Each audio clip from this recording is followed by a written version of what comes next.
Well, I won't have to hear it, so you can put it on. Exactly. That's fine. Mm. I mean, if you wanna publish the podcast, then probably not. Podcasts don't have, music.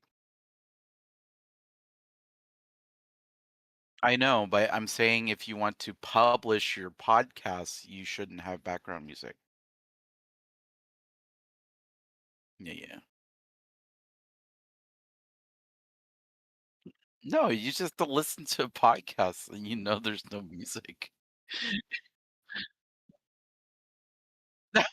I mean, that too. You don't listen to me.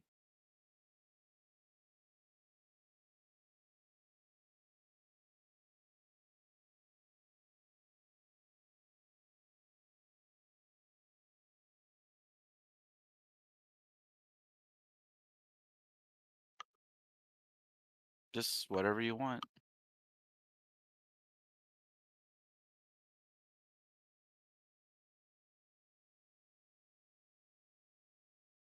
It's fucked up, dude. It's messed up. And then, well, no, no, it's bad. It's bad. Dude, there's so many people streaming. Oh, spring break, that's why.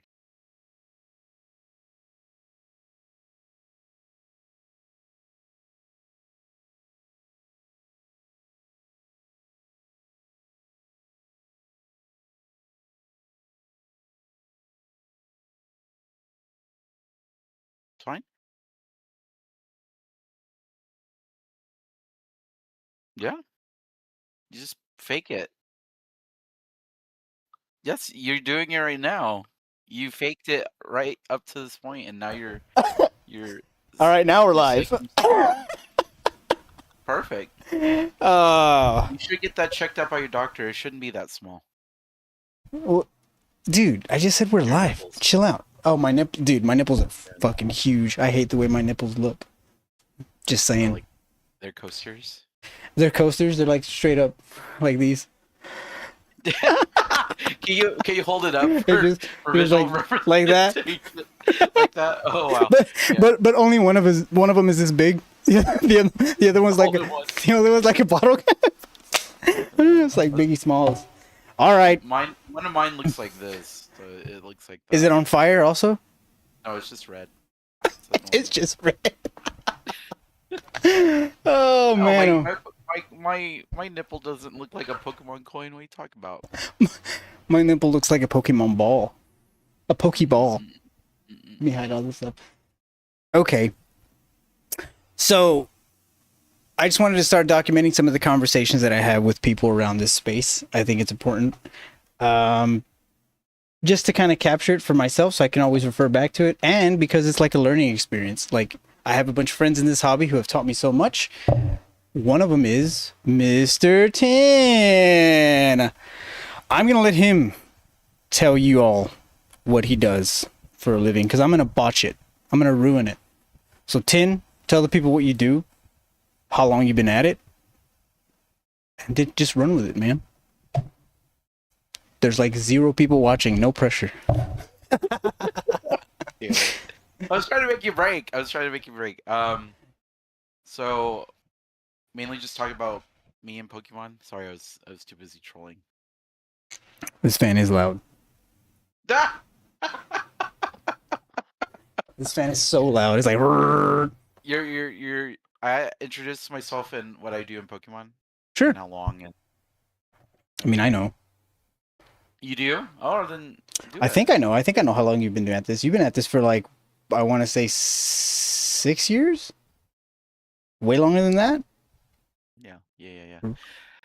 Mm. So for those that don't know me, I'm Andy's mod. He calls me. What do you call me? I don't even know. Uh, Anyways, I was trying to go with the joke. For those that don't know me, my name's Tin. Tin like the Tin Man. You can call me Tin. Um, Based in Austin, so in the same great state of Texas. Been doing Pokemon for about a minute? trying to remember. Yeah, 6 years. Oh, so Six I years. was So right. I got back into it in 2000, late 2000, so less than 6 years, like 6.5. Got back in Vivid Voltage, mainly because my chat and on Twitch and on Discord was like, we're having a really hard time finding Pokemon. I was like, oh, I can find it, and I started lining up unintentionally as a scalper and started picking up product. And then I showed them like, hey guys, I have Pokemon. What do you guys want to do with it? And they're like, can we buy it? I'm like, yeah, let's let you buy it. It's oh, my webcam died. Did it die? I think it died. Hold on.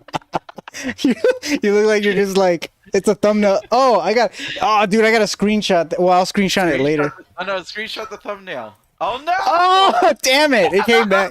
It was such a good. You're like, I'm happy. I swear. I love this hobby. There you go. And they're like, oh, can we buy it? I'm like, sure, you can buy it. No problem. No problem. And so I I unintentionally started a rip and ship on Twitch. There it goes. Where I opened Pokemon cards and sent them out to people. And then I got in the world of vending in 2023. And this was during the time of like, I could find this stuff cheaper than retail. And then I started looking online, and I learned about distribution and wholesale programs. And that's where I met Andy, is through Walt's resale program, Flower City Cards, yeah. Yeah. Oh yeah, that's right. I always was like, it sounds like a card shop, but it's a wholesale program. Flower City Cards. And then he quit the program, and then we stayed in touch after him quitting. I didn't necessarily. Well, I think I did quit. I think. Yeah, you did quit. You like, I did quit. I quit. I quit for. I was in Eli's program first, and then, and then I wanted a backup plan for whatever reason. I think I wanted just like a backup plan, and Walt's wholesale program was much cheaper a month. And then after a while, I'm just like, dude, and it was so cheap. I think now, like, Walt's program is more expensive than what I was paying at the beginning. I should have never let it go. I felt like, but then after time, it got really hard to get product and to maintain spend, and that got hairy. Around the time of what was it like Twilight Masquerade times? Yeah, that's when things started to get really lean and really like, okay, you can't just, there's no more open order. So having 2 wholesale programs, I probably wouldn't have maintained spend. So it wasn't all that bad that I left. But like he was saying, I was able to make some really cool connections with a lot of people who just had been in the hobby for a long time. And I've always said it's pretty cool when you're not the smartest person in the room, because I like to just soak up everything like a sponge from everybody and like anywhere and anything. And so it was really cool that I met people like Tin and Walt, the owner, he runs Flower City Cards. And yeah, I mean, that's pretty cool. I did quit, but I left with something, which was awesome. Oh, yeah, he quit and stole. I quit and stole? Yeah, stole friendship. Yeah. And then I had lost my job end of 2024, and I decided to vend full time, trying to figure out what I want to do with my career, and been vending ever since late 2024 up to now. So vending full time, just say a year and 4 months now. And so last year I did 45 shows out of the year. So dude, like, for real, 45. Mm-hmm. I didn't. It's all on my calendar, dude. I didn't realize it was that many shows. How could you let me lapse like that? How could you just let me go off that deep end? That's almost once a week. Yeah, but it was mostly local though. Yeah. Texas, yeah. I mean, I would be mostly traveling to like San Antonio and Houston, but every now and then there was a Austin show, and actually a lot of the shows happened outside of Austin. For some reason, there weren't a lot of Austin shows until last year, 2025. That's when I saw a lot of them because I kept feeling the regret of driving outside of Austin when there was a show in Austin because I would plan ahead. I just realized I might be like echoing. Because like That's fine. when you're talking, I see the thing talking. I see the needle moving on my end. Does that make sense? When I'm talking, you see you talking. When you're talking, I see my mixer bouncing. Yeah, that's because I'm talking.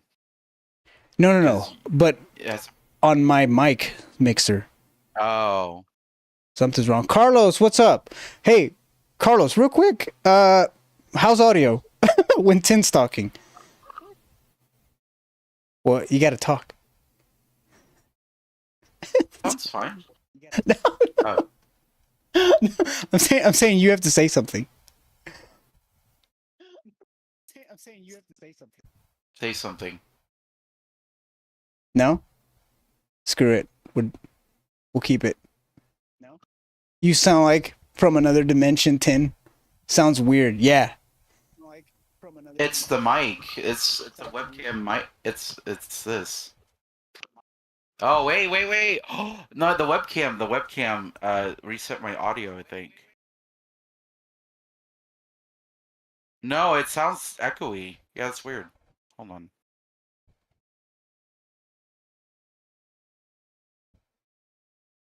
Huh?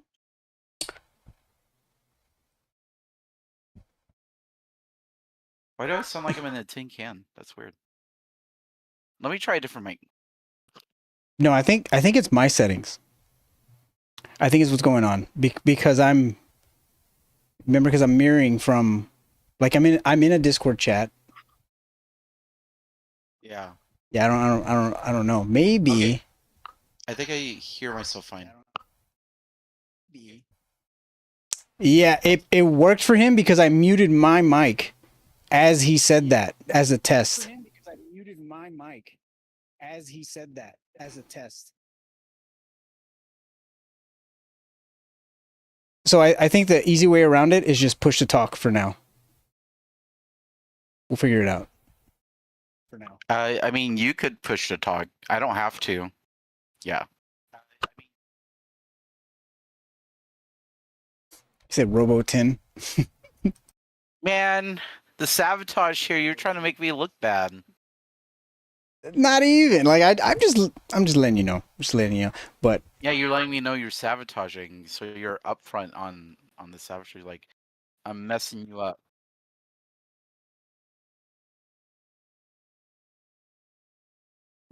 this is gonna be so hard not to like. We're gonna be crossing. Like I have to basically end it when I'm done talking. Anyways, where were we? Vending for 45 days. Or 45 weeks. Yeah, imagine if you vended for 45 days straight. That'd be crazy. I mean, some people work for 45 days straight. Where? Home business, or they run their own gas station, and they don't hire employees. I know people like that. They're called my parents. I thought you were leaning more towards people vend 45 days straight. No, because that's impossible. Unless you run a card shop 7 days a week, that's technically vending.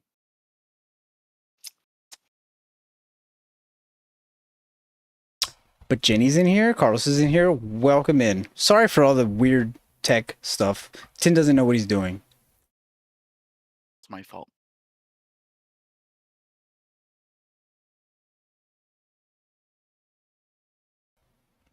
Okay. Yeah, it's gonna be weird, but we'll power through it.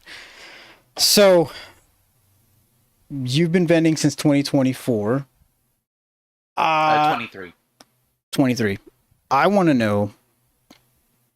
I want to know so much. I want to know, what do you think the biggest, like, what was the biggest hurdle, like, initially? Just going, or I want to know what the biggest hurdle was initially, and what made you think that you could do it full time. And like, if we take the job part out of it. Mm, what was the initial challenge? I think is figuring out how to sell your stuff. So in the very first show that I didn't sell anything at all. Like I skunked, and it was a 2-day show. Um, and when the time I was vending, there weren't like videos or POVs, so there really wasn't like um a way to kind of see monkey do. There were I've seen it through people at artist alleys at anime conventions or gaming conventions. So I based my understanding of vending from the visuals and kind of like what you observe at conventions, but it was not based on anything like proven or best of practice or anything like that. So when we set up, oh, maybe I have a photo of what it looked like.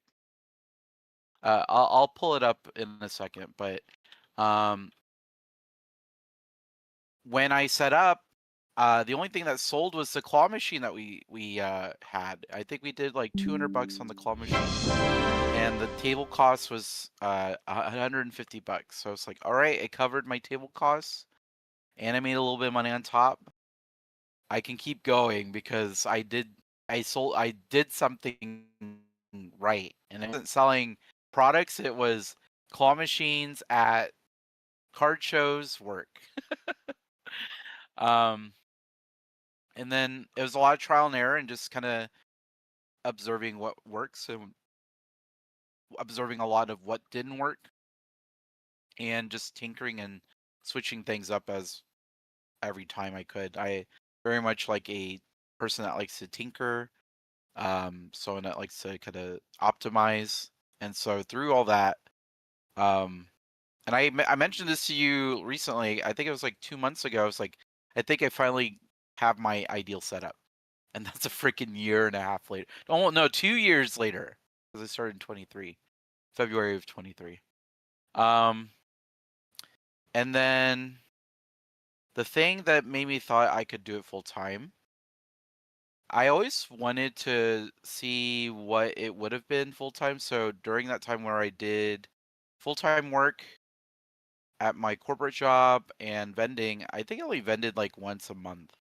And so the amount of times to tinker and the amount of times the frequency of doing shows was very seldom compared to 45 shows in a year. And so I wanted to give it a big shot. And this was during a time where there was a lot of change. So um, the loss of my job, my relationship was kind of changing as well. Um, and I was like in a place where I was feeling very stressed out and um didn't wasn't liking what I was doing in the corporate world.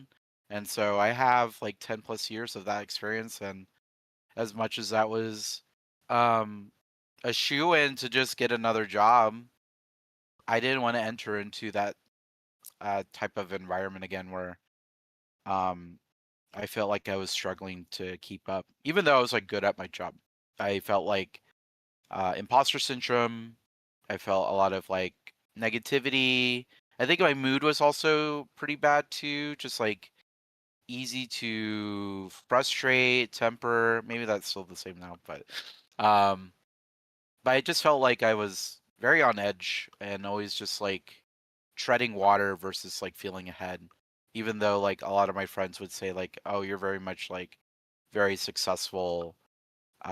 You have like everything set for your life going forward," things like that. And so I wanted to test out the waters of being my own boss and seeing where vending goes.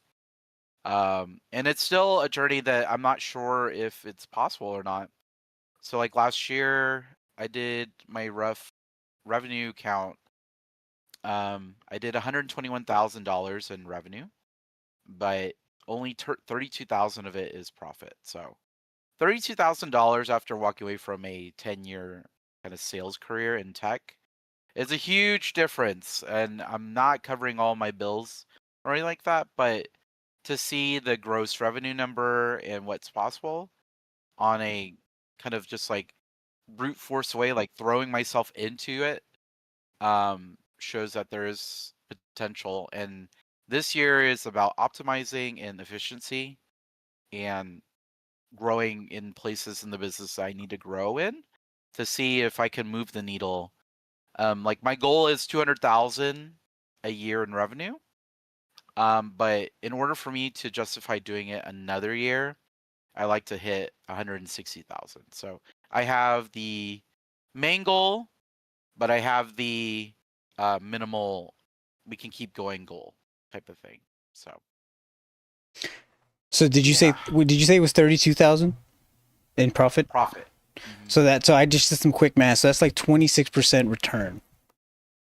Yep. That seems to be pretty good from what I can gather in this hobby. Anywhere between honestly like 15 to 30 is like normal. Like no, good. It's good. It's not normal. I think it's good. And so the reason like anybody can buy, like buying is easy.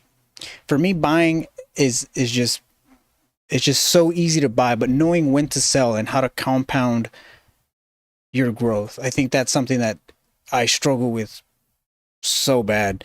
And so I've tried going backwards, thinking, hey, let's establish a goal first, and then let's see what that means. So if we say, hey, you can buy stuff at 80% and sell at 100, right? Or if you buy at 80% and then you hold for a little bit and you'll be able to sell at full market price over time.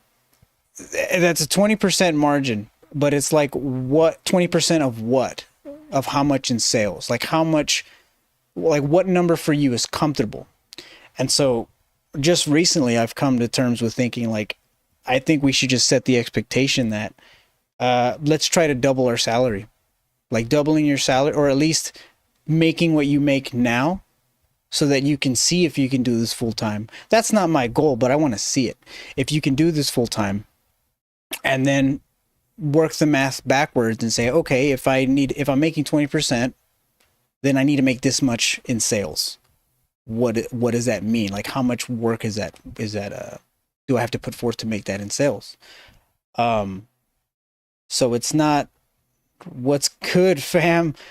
What's up, Mark? Speaking of awesome, how's it going, Mark? I just decided to do a podcast with a good buddy of mine. He's a good vendor friend of mine who has more years and time in this hobby than I do. He's a great guy to learn from, and we talk a lot already. So I just wanted to, make it live. We're doing it live, and then like Mark too. Like I've had a couple phone conversations with Mark about what that means. Mark is very much in the thick of it too, with the goal of trying to retire, like trying to retire earlier, just shaving years off of work. And when I tell people this, most of them initially at face value, they're like, there's no way you can make money on cardboard. But I mean, 151 PCTBs are pushing $9,000 right now. Not to say that it'd be easy to sell, but that's a real, like, dude, I bought those at 260. Like, that's a real thing, So, yeah, I'm coming to terms with working backwards, but establishing a goal first was like the hardest thing that I had to figure out. And I think it's challenging for a lot of people. So I was going to ask you, how hard was it for you to like I want, this is my goal, and now I know where I need to work towards. That's for me to answer. So I think your perception of buying right now is skewed, not in a bad way. It's just from your experience. Because you're saying like the hardest part is selling. Honestly, I think it's the inverse. I think selling is the easiest because you could always sell at a loss. But if if you wanted to buy efficiently for your business, I think that's where it gets really challenging because then you're dealing with two different factors. You have a person across from you that wants to sell at a certain price, and you are a person that wants to buy a certain price. But the person, when you sell, a person comes with a price in mind, and usually they don't say it, but you have the full reign and gambit to decide where you want to sell it at. And it's up to them to be like, yes or no kind of thing. Um, so I think the first thing that I would kind of give you as advice is just to put yourself out there. I actually found the photo of my first vending event. I'm going to throw it in our chat here so you can look at it. Um, uh, Discord. And so, yes.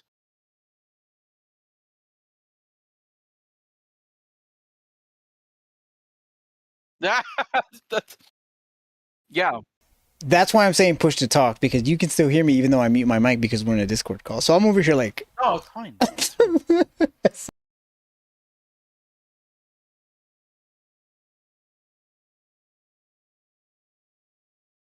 I put it in Discord. I literally I just told you that.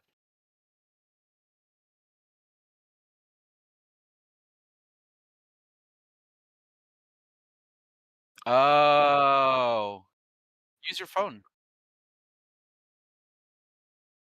Watch your That's profanity. the other thing you want to do in at card shows is know how to use your phone. Your phone's your best friend. Um, so I would say just put yourself out there.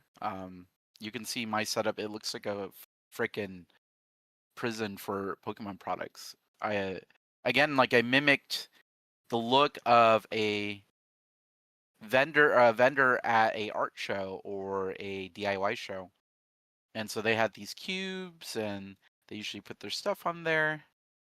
And I didn't know what to bring. So you can see how optimized it is. It's like there's sports, there's WWE action figures, there's Funko, there's WWE cards, you got Pokemon. Look at all the stacks of Pokemon on the top of the screen. It's just very optimized because I just had no idea what I was doing. But that claw machine saved the day. Oh yeah, the Plinko machine too. Saved the day. You can link it in your chat if you want the image. Fernando. You don't know how to do that? Oh, You right click on it and click copy link, and then you can post it in your chat. Um, so I would just say start selling and and observe like what people are buying, because what people are buying are the items that you should prioritize. So like if people are like right now, people are buying Ascended Heroes. I sold through all my ETBs and I brought a limited amount because I'm like, buying Ascended is kind of tough because people are want me to pay like $90 an ETB and market's like 106. So if the market crashes and it goes down $10, you're at 96. And then your spread from your cost of 90 to 96 is only $6. And, in most people's minds, like that doesn't seem that worth it.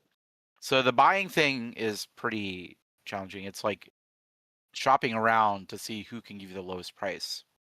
And when it comes to selling, I don't have a set expectation or discipline on selling. Selling for me is based on the climate of the show or the event that I'm at. So if it's slow, I'm personally going to be more encouraged and turn the knob on giving discounts and getting the deal done. But it's based on market price and not based on my costs. My cost discipline doesn't waver. No matter if it's a bull market, or a what's the other term? Bull market, bear market. That's right. Bear market. Um, my buying discipline is the same. I like to be at 75% of market. Um, and if market changes week over week, that's just how it goes.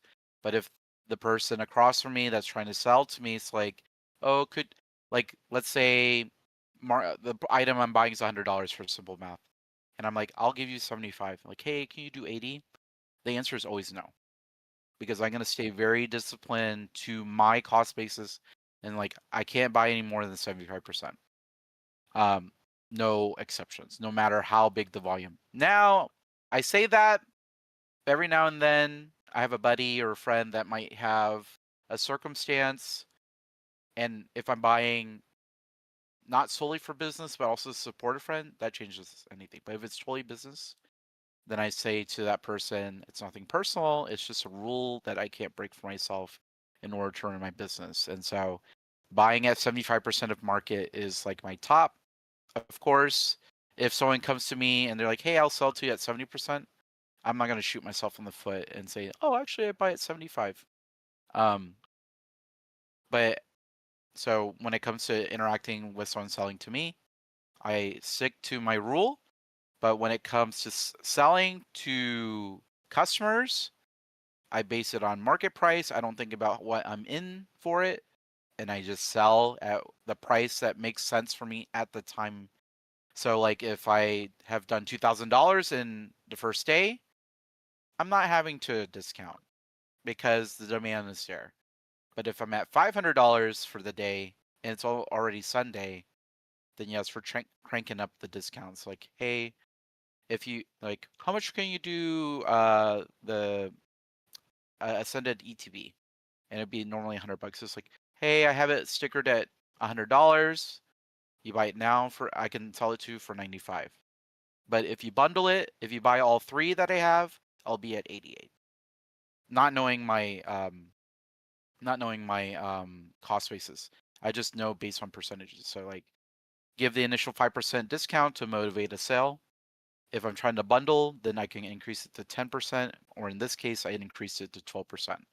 I think bundling was the biggest thing that I've learned this last year, is that when you bundle and you give a little bit more discount, but you put it in favor of getting more revenue for that one transaction, it allows you more liquidity to go and buy. But just because you have a lot of liquidity or a higher need, or if you've done a lot of sales, doesn't mean you should change your buying philosophy, unless like you literally have empty shelves. But honestly, like I would love to take a buyout at a show and have nothing, and then go into my next show with a sign that just says buying. And they walk up to me like, hey, do you have anything for sale? I was like, nope, I sold out all last show. I'm buying today. And that's the best advantage, because when you're at trade night or whether you're on Facebook Marketplace, you don't have that leverage. You don't have that vendor's advantage of like, hey, I have overhead. I traveled for the show. I'm paying for a hotel. I paid for this table. I'm buying overpriced food. Like those are all the things to justify taking a percentage, because you're taking the risk of vending versus someone that walks around a convention only paid $10 to get in. They don't have risk. They don't have anything. They can go home with their product. If we go home with our product, we take a loss. So that's kind of the dynamic of customer to vendor. And I get it. People are like, oh, I hate vendors when they buy at their percentage, but that's just business. If you're running a business, I mean, you can just say it plainly, like, hey, I'm sorry, I can't do a straight trade. I'm running a business. I'm taking on overhead. I'm fueling my business by doing these types of transactions. So just leave it at that. So, yep. No, that's good. Like, so like bundles, I do agree with bundles. I feel like bundles are always going to be your friend because people want to feel like they're getting a good deal, right? They don't want to get had. And I'm curious now, how often do people really scoff at you, and like who goes to a show and thinks like, oh, these vendors are like tearing me a new one? Maybe first time goers. I don't know. How many experiences have you had where they're like that? It's not the experience. This is like the commentary. You'll observe it more like in Discord or on Facebook groups and things like that. I don't think people have the confidence or the willingness to do that in person. However, like I think it's more pushback on like my buying philosophy. Like, hey, it's only like $5. Why can't you go up $5? Like from 75 to 80. I'm like, I know it's just $5, but that's 5 percentage points that I can't afford to take. like you did the math. My percentage of profits 26%. So if I'm buying sealed products at 75%, then that's already below the overall profit margin. So if I come down on that, then that overall profit margin goes down, and then I'm compromising my business. I'm ending up having to sell 5% more gross in order to make up that loss there. I think it's also people just frustrated with scalpers too. You'll definitely see a lot of vendors that are quote unquote scalpers, and I actually have no issues with scalping. I definitely don't think it's a great thing, but I don't think it's the worst thing. It's always existed in our experience where supply meets demand, and for those that capitalize it, benefit from it. And I think there are forms of jealousy and valid jealousy, right?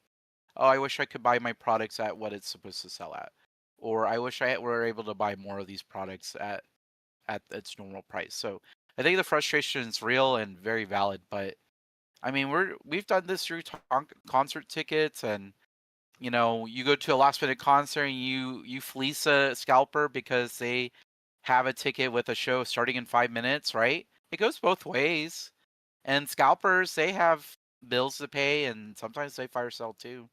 So it goes both ways in that spectrum. But I personally don't. I like to call it retail arbitrage because it sounds fancier, but it's freaking scalping, right? Um, I don't personally partake in scalping. Every now and then, I'll. The only exception would be Costco or Sam's because it's so easy and they regulate their lines really well, and it's a wholesale store, right? It's designed for businesses, but it's just consumers can do it too. But most of the products I get sealed is through sealed acquisition or buying at shows. So oftentimes I'm probably buying from a scalper at 75% because they're still profiting a certain margin, but I get a little bit meat on the bone too to facilitate trades with my customers or to sell products to my customers that are willing to sell to buy at market. So I think that's where the negativity comes from is and you see it all the time with like those crash out videos at the vending machines. I think there's a lot of jealousy, entitlement on both ends, right? I don't think the customer or the consumer is always right either. The way that people act out and the way that they talk to people and the disrespect that comes from it. Just because someone is doing something you don't like doesn't give you the authority or the status to just start acting out on somebody. I think you just have to be at peace of what's happening and make the best of it, which I do because I used to be able to source stuff so easily, and now I can't even get cases of anything without paying a premium. And I could sit here and be frustrated and angry about it, and I do. I was like, man, I wish it was easier. I wish I was able to go to my normal sources to buy stuff. But I think it tests you as a vendor, as a small business owner, how to adapt in trying times. And for vendors, the trying time is paying a premium for sealed product or paying a premium for something that's in demand. And I think once the hype and the energy around cards kind of tapers off, not die or crash, but even tapers off, then that's the next test is like, how do you endure those types of challenges where people are not buying as strong and people are not buying as many cards, or maybe there's a lower uh, amount of attendance at card shows. What do you do to adapt there? So, yeah. Yeah, I mean, what I wanted to ask as you said it, and then I wrote it down. Let's go back. When you say no exceptions, I'm buying at this percentage no matter what. Is there really? I mean, what if it's a car that is very liquid, or like a bundle, or like a collection that's very liquid? And I wanted to ask, when you accumulate stuff, what is your typical timeline to resell it? Like, is it like if it's immediate, that's probably like the best thing. But I guess I'm asking, would you ever buy cards to speculate for like maybe a few months at most? Like right now we have a bunch of 151, like it's like skyrocketing. I would predict that after this rotation in April, that most of these might, they might recover. They might I'm sorry, not recover. They might correct a little bit and then maybe go on this insane run. Maybe, who knows? So yeah, my question is, do you buy stuff to immediately like sell the next show, or is it a little bit of both? Is it like, hey, I'm gonna buy stuff because I know in a few months or so this is gonna be a good cash cow? So you're more talking investor, and vending. The timeline is as soon as possible. The goal in vending isn't necessarily getting top profit margin. It's getting how many times can I? So like, let's say for example, you have a $20. Let's call this a $20 bill, and like I buy Pokemon. Now I no longer have $20. I have an asset that's worth 25 bucks, right? Let's just say call it 40. Um, if I hang on to it and wait for 12 months for it to double, I would say that's the investor mindset, which is passive, and with Pokemon, I think it's very safe. But your goal is, as a vendor, is inventory turnover. So like, let's just say I sell one, and then I get two, and then I buy two, and then I get three, and then I buy three, and I get four, and I get, and so forth and so forth, and that's a compounding effect. And then you end up with this, like five sets of packs, and then you get six coins. When and the time frame is as soon as possible. So the faster you get to 6 coins, the better position you are in a financial standpoint. And that could easily outperform any great set versus like, hey, I'm gonna sit on this for a year, and it's worth this much, and then after a year, I have to find a buyer of it, so willing to pay a investor's premium or a market premium to get this, and I have to wait 12 months.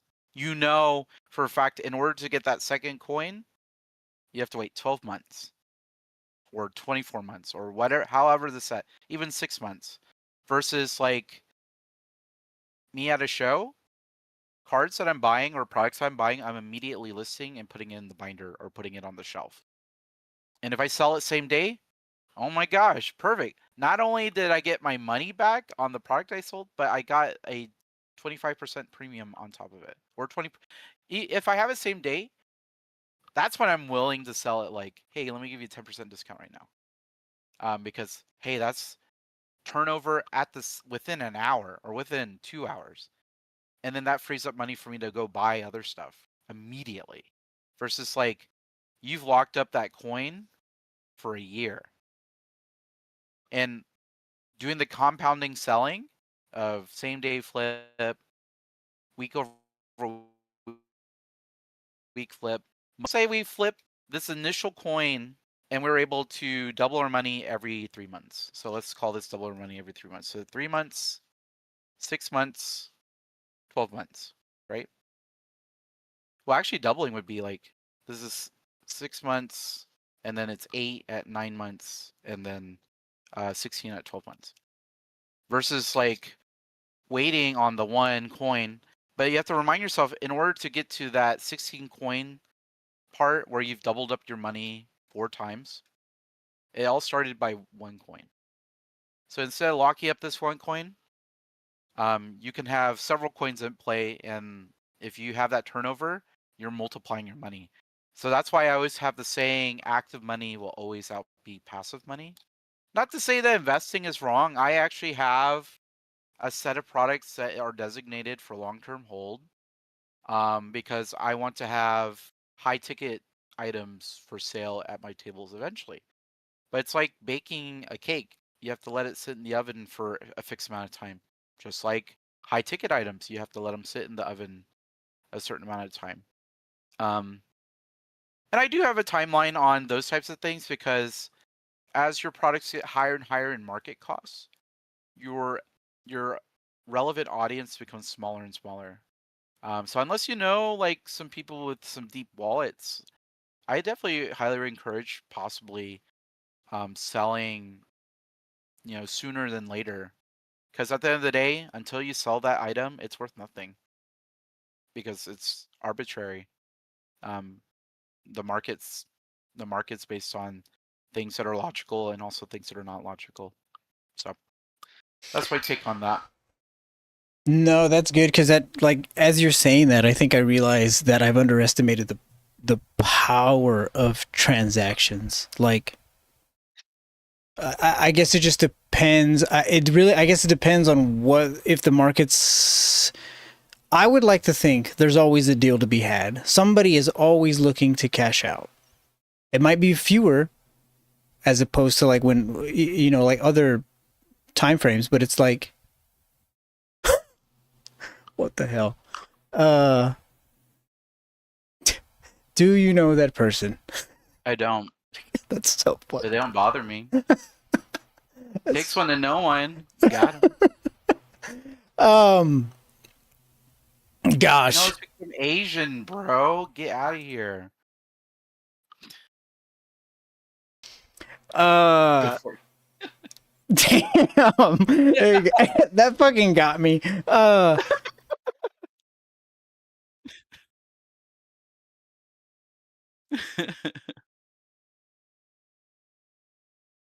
I kind of see it though. It's the bags. It's the bags. It's showtime.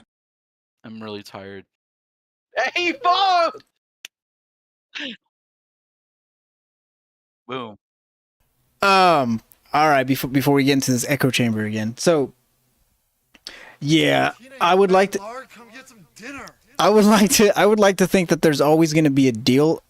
And I guess it really just depends on how the market plays out. Like if you can always get 75% and you're selling shortly after, like even if it's just whatever, like shortly after relative to when you bought it, it does make sense that, yeah, you're working, but it's just like anything else.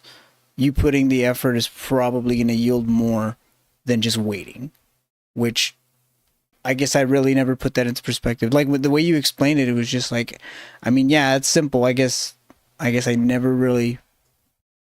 I think I just need to go to a show, dude. I need to go to a show and actually see all that shit happen, so that I can see how many people are motivated to be selling. And it's gonna be. I guess it's just gonna depend on show to show, but I need to see that happen. And I think that's gonna persuade me to just not hold as much. Maybe even like buy some, like buy some, sell some, keep some, sell some. Like, I mean, do you agree? Yeah. I think, like I said, when I went to my first show, I had no idea what to expect. And by experiencing that first show, stop it, dude. We're trying to be professional. See, like you can't. Anyways, you learn by experience, and most people. This is the type of learner that you are. You probably are a hands-on kind of person. And I am too. Like I observe by experiencing mistakes and things to improve and to make things more efficient. Um, yeah, I would say I think there are seasons into when card shows are in their peak and when there are soft sides of it. So, for example, this past weekend I didn't do as well, but I factored in that spring break is happening in Houston that weekend, or was the start of spring break. And so you have to think about, those kid collectors, they're the people that fund those collections are their parents, and the parents have the obligation to fund spring break, and so they either take dollars that they have and instead of buying into Pokemon cards or collectibles that weekend, they're putting it towards memories and excursions and events, and that costs money, vacations, things like that. I think another soft period is summer. I think that's the more famous one. Everyone's like, "Oh, once summer comes through, cards are always so soft," and it's because summer break. People go on vacation. You don't even need to be a family to go on vacation. Like people that are taking their PTO, weddings, so forth. They go and travel and stuff like that. But those soft periods of selling, like selling to customers, are oftentimes good opportunities for buying as well. So when people like vendors or people trying to sell stuff are seeing that the demand's not there, think about the stock market. When you see a stock dip, then you see many people start selling the stock because they're panicking. And the same thing applies to people with collectibles. Shoot, I was expecting to sell this at this percentage, but now I really want to get out of this because I need to fundraise for my kid's summer camp, or I have bills to pay, or I have this vacation to go to. And so there are opportunities to be able to buy at pretty attractive percentages, like at 70% or 65% or even 60%. Um, it just depends on who your regulars are, being aware of the market. And I think vending for me, week after week, really keeps me in touch of the market. So like right now, 151 is blowing up, and Ascended is blowing up because I'm seeing the demand and seeing the transactions happening either at my table, or I'm seeing people just walking around with the products that they have. So by being at card shows, you're kind of doing market research. It's like no different than people at retail. They go and look at their store shelves and see what's selling. The emptier the shelf, the more they're selling of that product, right? And so there's kind of like a balancing act with card shows where at marketplaces, like just because you see something crashing doesn't mean all is lost and there's no opportunity. Um, when people are panicking, it's probably the best time to buy. When people are selling, you should be buying. When people are buying, you should be selling. So like, it's really kind of just that supply and demand mindset.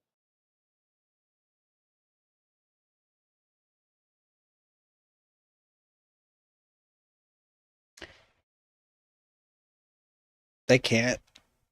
Dude, didn't close the chat. Golly. Oh my gosh. I was gonna ask you. I was gonna ask you if Japanese is still holding up well at the shows. That's what I wanted to know. Also, Well, I have a bias because that's kind of like what my uh reputation surrounds. I'm one of the few vendors that represents Japanese singles and sealed product really well. So oftentimes people will go to me, and it's not because I'm the cheapest. It's because they know I typically will have what they're looking for, and so that's kind of part of that reputation. Like, oh, if you have good customer service, you're willing to pay a premium for that, right? Um, like people go to Chick-fil-A for customer service, but they could easily get a cheaper chicken sandwich at Walmart. But they pay for experiences, and they pay for trustworthiness, and they pay for familiarity. And so for me, it holds up. I mean, the advantage of Japanese is that they always get sets before English does. So that you always have that allure of like, hey, you get to preview the next set. So like Nile Zero is the latest set out in Japan, which will be perfect order in March later on this month for English. And so people are always intrigued and curious of what the new set will look like. Even when people are saying, "Oh, this set is shit," you know, this set is no good. People still buy because they're curious. So I think Japanese will always have a place. The margins aren't as good, so I don't necessarily base my business solely on Japanese. But I think the advantages is that I can uh, source product way easier than English, I can do that on a week by week basis and not have to worry about things being sold out or being dependent on third party sellers to uh, replenish my inventory. So with Japanese, it can be very systematic for me, but the margins aren't there. I think my average profit margin on Japanese is like 15, 18% on sealed because it's the market price and where you source is at. It's not there because you're already buying a product that's like between 2 and 5x MSRP because Japanese MSRP is like $35 USD, depending on the exchange rate. But sourcing sets can easily be at $90, $100 right there. So it leaves you very little meat on the bone. So like for Japanese, you just have to be a very big volume seller. And to be a volume seller, I think it's more reputation based versus like having the best prices. But you're saying 15 to 18% on Japanese or like profit margin? Yep. It's not very good. That's why you don't see people doing it. But I feel like if you're like you're saying, like you have that available, like just because you're a store that has more stuff, it can only help. Is there ever a point where you're like, oh, you know what, I bought too much, and now it's just dead stock? Yeah, because the price always change. At, So like a set. So for example, Glory Team Rocket. This is a really great example. You could have when it was in pre-order, it was $250 a booster box. You remember that? 250 at pre-order. It was a hot set. And then it went down to 150. They went down to 130. They went down to 100. I think it went as low as 86. So if you bought at the peak, or even you bought it at 150 and you weren't able to sell it, and if you're a vendor, again, we want turnover. We don't want to sit on stuff. If you're a volume-based business, which what I think Japanese sellers need to be,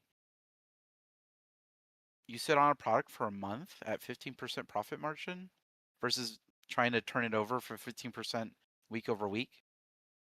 That's 45% loss opportunity right there. that's 15% profit margin on a business that overall 26% is really bad. Oh, I see what you're saying now. So you're saying like that's just opportunity cost that's taken away from stuff that Yeah. normally makes me 25%, 25+%. I see what you're saying. No, I'm saying that it's not even my main driver. Like if I'm not even selling stuff at 15% and it's money locked up, it's not even in an ideal market. Like Japanese market's always secondary to English. So if I have money that can't be used for other opportunities, then it's in a second tier market like Japanese, then you're double screwed.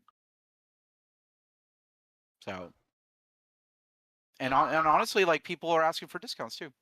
So like I said, 15%. So if something's a market at $100, then your cost is 85, and then you're already dealing with a customer that wants $5 off.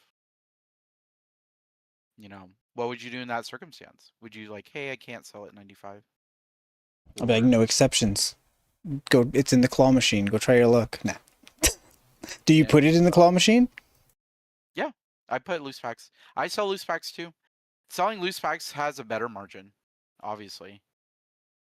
Always, the more broken down a product, the better the margin usually is.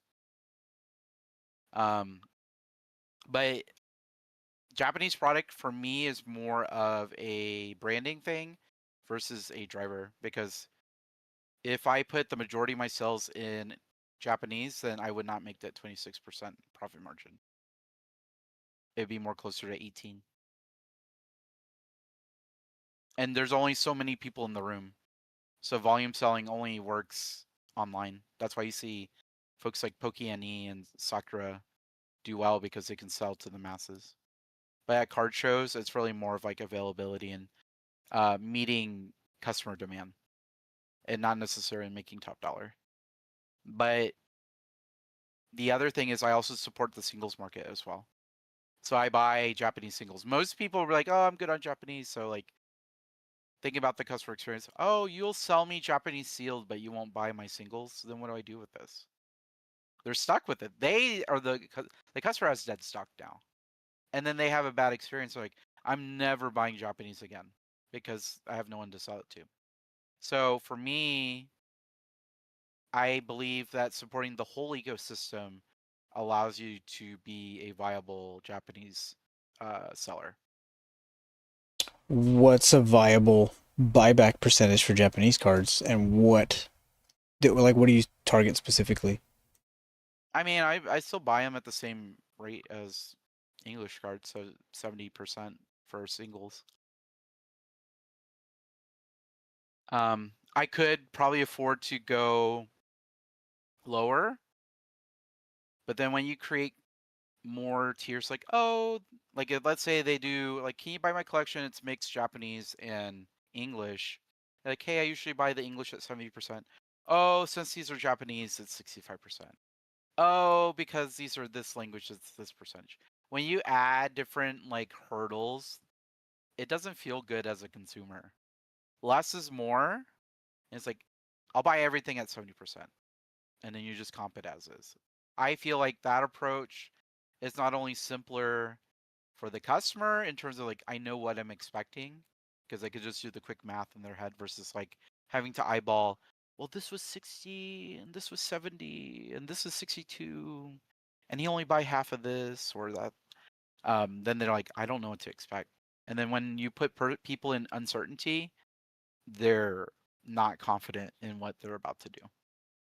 And then for me, I don't have to do the complicated math. I can just like add it up in my calculator, put 0.7, and then make it seamless for the customer. So I think it's to simplify and create less complication on both ends for their sake and for your own sake. Yeah, that's good. I think definitely like less friction makes more sense for everybody, and then it's just they remember how seamless and easy that was, and they might come back, they might not. And I mean, then that's more time that you can spend not nickel and diming things on and like just focusing on other things when you're actually busy out on the floor. No, I mean that's good. Like all of this, like it sounds like common sense, but it's not until yeah.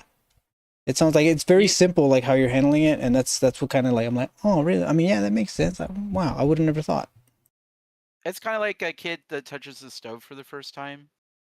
It only becomes common sense when they realize pain. I think when people realize pain, they know exactly what to not to do to experience that again. So if you experience a bad customer interaction, or you experience a bad buy, or you felt like you've put 45 minutes into a sale and then you don't end up getting the sale, that pain and regret will sit with you and you're like, all right, moving forward, I'm never doing those things again because I don't want to experience that again. And that's why it feels like common sense after you experience the pain. These are all very wise things. Man, I saw some questions in the chat by Yeah, you be the Carlos. guy that reads questions. Yeah. Let's if he's still here, but we can still read it. So where's it at? It says Carlos says, here's some of my questions. I started vending December, sorry, and started with One Piece. Interesting. But I really wanted to do Pokemon because I knew it sells. However, my buddy who vends steered me to do One Piece. And I guess there's follow-up to it. Because one, I liked it too, but it was mostly because no one was vending One Piece here in Las Vegas locally. Big shows had 1 to 2 vendors. Now a lot of vendors switched to One Piece. Okay. I'm just looking for the question. Last few shows. Keep going. Yeah, Keep last few shows, I had half and half. But I had more trouble getting Pokemon cards. I had to stop buying One Piece because this weekend I had one sale for my case in 2 days. I have a sign that says I'm buying, but people would skip my booth and try to sell to people around me. I don't know how to get more traffic to my table. I'm also having a hard time getting inventory. Mm. I want to see, and then you're gonna tell me how wrong I am. Oh, and then it says I'm also trying to figure out. That's not it. Wrong one. It says I'm also, here we go. I'm also trying to figure out how much I am really spending buying and how much is it really profiting. I guess you're trying to check where your money's going. I mean, no, those are all very good things to actually get a hold of, like pin down. So if you're not getting traffic to your table without having vended a table and without seeing how you interact with people, it's very hard for me to tell what the issue is. But I would imagine that probably is like one of the biggest contributors to maybe why you could or could not get people at the table. So if you were to take a guess, Tin, what would you say? I think it comes down to your table presence. It depends on like what type of inventory you have on your table. So let's just use kind of a retail analogy. Um, selling to a pawn shop versus selling to a guy standing on the corner, right? Pawn shops has the reputation of selling and buying and have max variety of things, so you already have the expectation. Versus a guy standing in the corner with a trench coat, you may have the products, but he has to open the trench coat to see the wares, right? And usually people with trench coats just sell. They normally don't buy. So I think it comes down to how you present yourself. So I do feel like some dollars are necessary to invest into your presence, like like a retailer without a store sign. Imagine a McDonald's without a roadside sign that says McDonald's. You would imagine they would do far less sales without that sign. And so like having some sort of presence or some sort of uh like creation of vibe on your table is really key. So and your products really kind of dictate the type of vendor you'll be perceived at. So if you walk up to someone that has like a bunch of dollar binders or doesn't have a showcase or just has cards set placed on the table, they're gonna be like, "Oh, that guy is a rookie. He has low end cards. He'll never buy from me. I have high end stuff." But like if you get a showcase, you're showcasing graded cards. You're showcasing like you have sealed products, even sealed cases that aren't really visible. Then people are like, okay, I can take a look. Um, I think it's also because you're new. People go back to what they like. So it's like an established restaurant. So let's pretend Andy's favorite restaurant is Chili's. He's like, I know what to expect at Chili's. The blooming blossom, the unlimited bottomless chips and salsa. But then there's that new restaurant down the road. And how many times do we drive down and we see that new restaurant down the road and we never go to it? Or we see a restaurant that has opened up and closed and we've never been. You're like, oh, they're closing. I guess I'll never get to try them because they're not familiar with you. So when you have people walking by your table, you have to think about what is that 10-second impression that you're giving off people. Is your sign big enough? Are you listing percentages? I actually don't have a sign that says buying. The only thing I do is I have a sheet of paper when I do need to buy, is I write buying and then dash $2 to $50 cards, sealed products, and bulk V's and VEXs. This past show, I had a post-it note that was just sitting on my shelf that says buying. But because I have a lot of familiarity, I have a glowing claw machine, I have a glowing vending machine, I have a tower of plushies and toys, a showcase. I'm showing a lot of unique aspects. Like I would say like my booth is probably one of the more unique ones. People say my booth looks like a card shop without a card shop, or my booth looks like a carnival. And so I'm already getting eyes with the carnival vibe and wow, he has a lot of variety. He has a lot of non-card stuff that people are potentially wanting to impulse buy.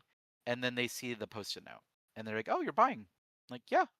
And then and there are people that come up to me unsuspecting of what they have. Like, hey, are you buying? And I just see them, I don't see cards in their hands. I don't see a binder. And then they bring out this backpack, boom. And they're pulling out ETBs and they're pulling out, I kid you not, I think I got over $1,000 from that guy this weekend from the backpack because he had 3 backpacks. And he's like, he asks his daughter, hey, can I get that backpack? Collection boxes, blisters, booster bundles. And he was trying to get like my Shrouded Fable ETB, Pokemon Center ETB, Destin Rivals ETB, 2 Ascended Heroes ETBs, and he bought a few Japanese booster boxes as well through that trade. And I think it just comes with that presence of like seeing everything that's possible. He's like, oh, I really want the Ascended Heroes. Oh, I see you have Destin. And so that's when he started pulling stuff out because he started seeing more and more. And I think if you present yourself and your products in a way that is easily seen and alluring, the guy brought out 3 backpacks full of sealed that I thought he had like maybe 5 singles in his pocket. So I think it just comes down to having that presence. I think being consistent at vending too. Hey, when's the next show you're going to be in town?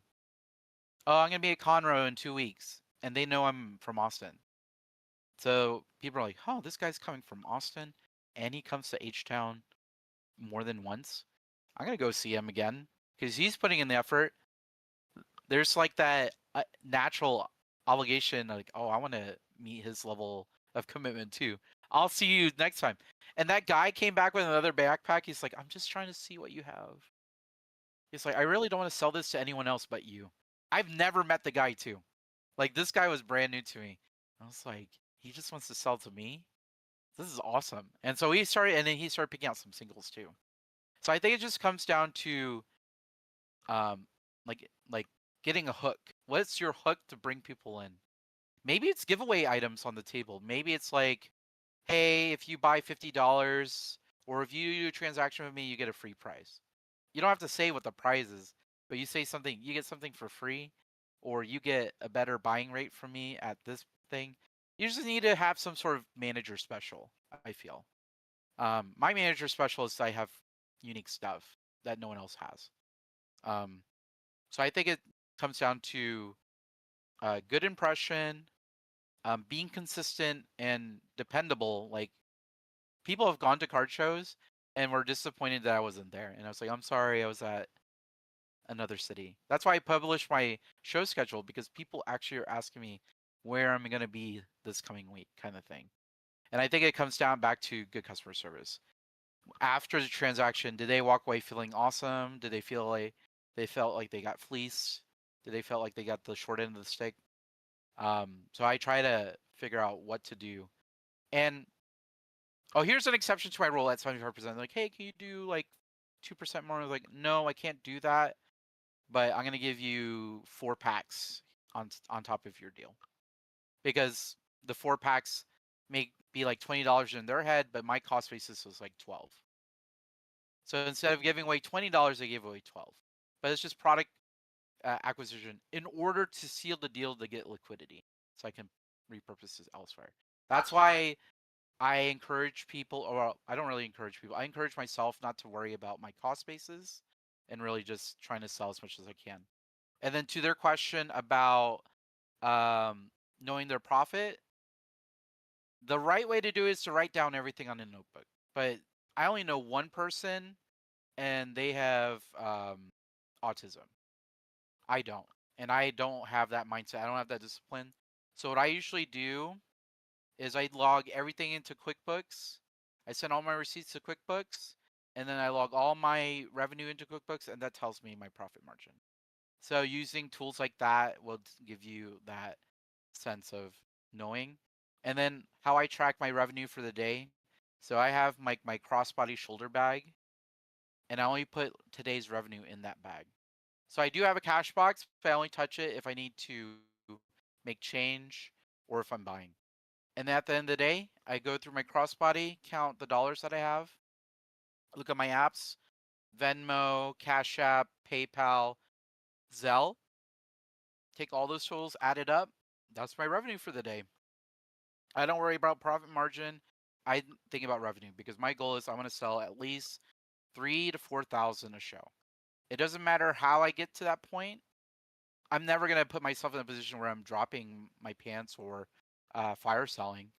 But if I need to turn the knob a little bit on the discount to get to that goal, then I'm gonna do it. Because you're gonna have good shows, you're gonna have bad ones.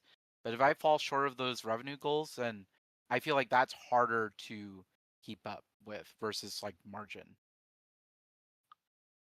No, that's really good. And when you say discount, do you mean in the form of stuff? Selling. So, okay, gotcha. And then Carlos actually has some follow up comments. He says, "I have binders." I guess when we asked him what he has at the table, like what kind of presents is he putting out there? I have binders. I have 2 showcases with risers and everything I learned from my friends. I smile and say hello to everyone walking by. When people come by, and about 70% of them buy at least a card or 2. And it's funny because I have my regulars that I see every show and buy playable cards from. So, and buy playable cards from me. My bad. So it sounds like you got the right attitude already. And you have people who buy, and people who are repeat customers. So if I was just at face value, it just seems like you need more time. Is really what I'm reading. What about you? I agree. I don't think I started buying regularly at my table until like 6 months into doing it because I didn't really know how to buy, honestly. Because most of my stuff was sourced through wholesale or eBay or the traditional channels. And I think this is where Fernando will experience the tide of change when he starts vending. Because you mentioned earlier, like buying's the easiest, selling's the hardest. I feel like you will feel that transition where then buying becomes a little bit more challenging because um you're starting to see your inventory dwindle, and we're in the forger mindset. We never want to see our stuff go to zero from a value standpoint and then from an inventory standpoint. And so you're gonna feel this need to buy more and more, but then you're like, oh, I can't buy it 90% or at market. It doesn't make sense. Um, so I agree with Fernando that you just need time. I also think there is some salespersonship that you can implore. It's like, hey, thanks for coming back, buying playables for me. Just know, like, if you ended up having duplicates of cards or cards that don't work in your deck, or you're trying to free up some cash to buy more packs, I do buy and trade. So if you want to trade into these playables, I trade at 80%, and you don't have to spend money with me next time. Sometimes I tell people, hey, by the way, if you end up having a bunch of bulk Vs and EX cards that are just sitting at home, bring them to the show. I buy them at 40 cents each, no matter how cheap they are, and then I do trade at 50%. I always lead with a stronger trade percentage because honestly, I love trade. I will trade more than sell because trading not only helps with product acquisition because you're getting stuff at a percentage, 80%, right? But you're also lowering your cost basis in your items. So for example, you have an item that you're selling at $80 and you got it for $60. And then someone's like, I want to trade into that $80 product, but they need to give you $100 worth of products in order to get the $80 product. So you acquire $100 in product or in cards for an $80 item. Suddenly you have products that add up to $100 where your cost basis is 60. So not only did you increase your profit margin on your original cash cost basis, but now you have more wiggle room to bargain. So like, oh, I'm interested in these. And you'll remember like, oh yeah, I traded for that. Hey, that ETB you want for 100, if I know you're thinking about it, you're on the fence, but if you do a cash deal right now, do 90 right now. And and anyone that's proactively presented a $10 discount without even asking, they're under the gun. They're like, dude, if I don't take it, then I just lost $10. I have to take it. So you kind of touch upon the impulse buying. Like, oh, everyone else selling this for 100, but at this table, it's not even stickered at 90. He gave me that deal at 90. That's a personalized deal. They're gonna take it, and then suddenly that $60 cost basis gave you $90 profit. But had you just sold the $80 product without trading, you made $20. But because um you proactively sell the trade, you kind of remind people what you do, people will be like, oh yeah. And think of it from the person that was buying your playables with cash, but they're now doing it at trade. Like, I need more playables. I'm gonna trade first before buying. So I'm gonna go straight to Carlos's table because we worked out a trade for the playables and it worked out seamlessly. And that's how you don't even have to try to get into better products, because then you have your regulars knowing what you can do. Yeah, and like what I was picking up on that too was the key is like, yeah, the $90, and that's instant. You know that, and that's the name of the game. It's just as soon as possible, and you made the deal instantly. Yeah, dude, we're gonna learn a lot transitioning into this selling phase. Carlos added something else. He says, I feel like I need better inventory, but it's hard for me to source it. Amen. Is sealed. I am running out because I can't get any advice there. Any advice on acquisition? Yeah, I'll let you weigh in, but I always have stuff to say, but I'll let you weigh in. So, I mean, it's kind of difficult for me. Well, it is, but it isn't. So, like, I'm part of a wholesale group that gets at least one guaranteed case of every new set. Now, better inventory only becomes better inventory, in my opinion, after some time. Like, but then again, what's the best inventory right now? The newest shit, in my opinion. Or like 151, or like Ascended Heroes, or things like that. So, as far as getting it sourced, it's always available. I think it just takes, I've learned that you can get pretty good. If your networking skills are good, you'll eventually find something. I think you just got to get good at resourcing. And that's very vague, and that's like not really I feel like that's not a great answer. But I feel like everybody's having a hard time. Everybody's having a hard time sourcing. But you've never vended, so how do you know? Yeah. So I think with sourcing, you have to, and I'm talking in general, not just for better inventory. You have to think of it like fishing. You have to have multiple lines in the water, and you have to see what catches. So how does that translate to sourcing? So the obvious way of sourcing is at card shows. So that's one line in the water. My other lines in the water are networking with individual vendors and people that sell to me regularly, and we exchange information on Instagram, and we give each other a heads up, like, hey, I'm looking for this, or hey, I'm looking for that. So that's another line in the water.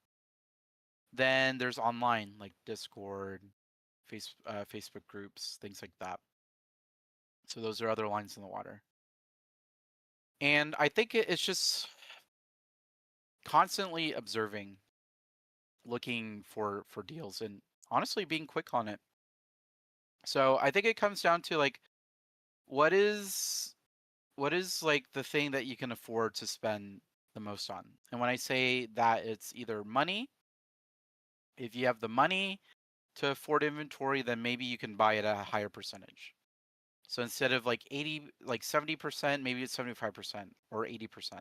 I tend to buy sealed at a higher percentage than singles because I feel like everyone does the monkey see, monkey do mentality. Buy at 70, trade at 80.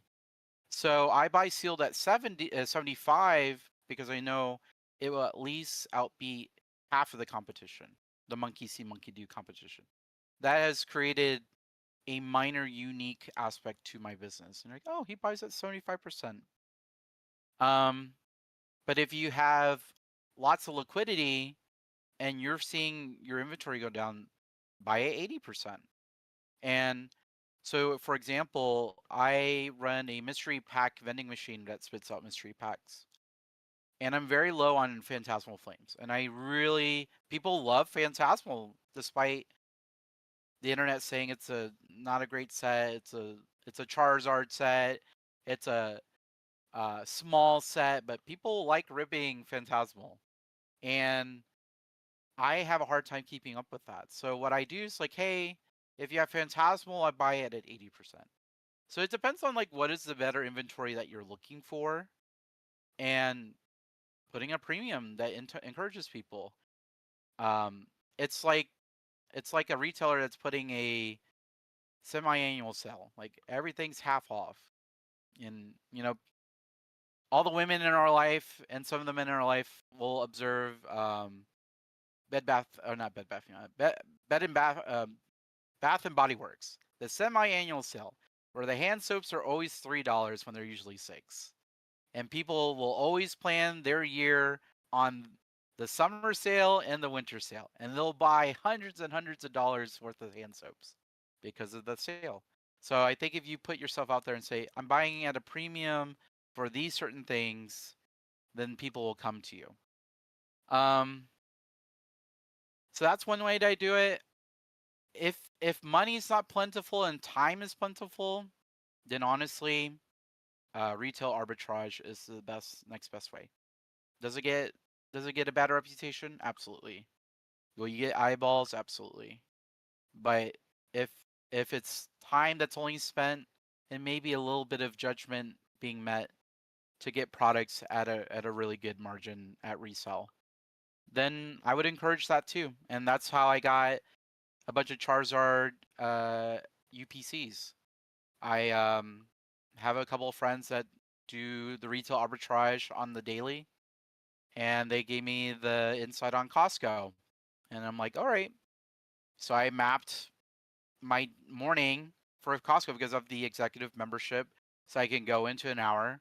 I calculated I can hit up 3 Costcos within the first hour before the general members can go in and buy it themselves. And I was able to get 8 UPCs, 6 from the 3 that I tracked, and then 1 Costco dropped their pallet in the afternoon, and I was able to grab that. And I got those for $96 after tax, and now they're worth $180. So those are ways to get those premium products. And the other line in the water is buying new products and set aside some of them for long-term hold. That's where I build my high-ticket dollar items. I have a lot of Sword and Shield sitting away, and every now and then I'll bring out a booster box. Every now and then I'll bring something that's out of print. I think it's very important for vendors to have anchor items. So anchor items are like 3 to 5 items that gives the oohs and ahs like, oh, I haven't seen that before. Is that a EV Heroes booster box? Dude, I don't think I've ever seen one in real life. Oh, is that a 151 PSA 10 Charizard? Can I see that? Like, it's just like not even the idea of like, oh, I can afford that or I want to buy that. It's more like they're like your museum pieces. It's the pieces that get people to see to go into your museum. So these are the pieces that get people to go and look at what you have. And if you're missing those pieces, then maybe that's why you're feeling maybe the lack of attention because, oh, he's a low end vendor. Oh, he doesn't have anything that's unique. So if like you have ways to store products for 6 to 12 months and then you bring it out later, like for example, I think a Obsidian Flame CT piece is an anchor item. So if you have one stashed away, just bring it out. If you don't even want to sell it, price it high. Price it at what you're willing to sell it at. So like Oh, this is part of my PC. I don't want to sell it.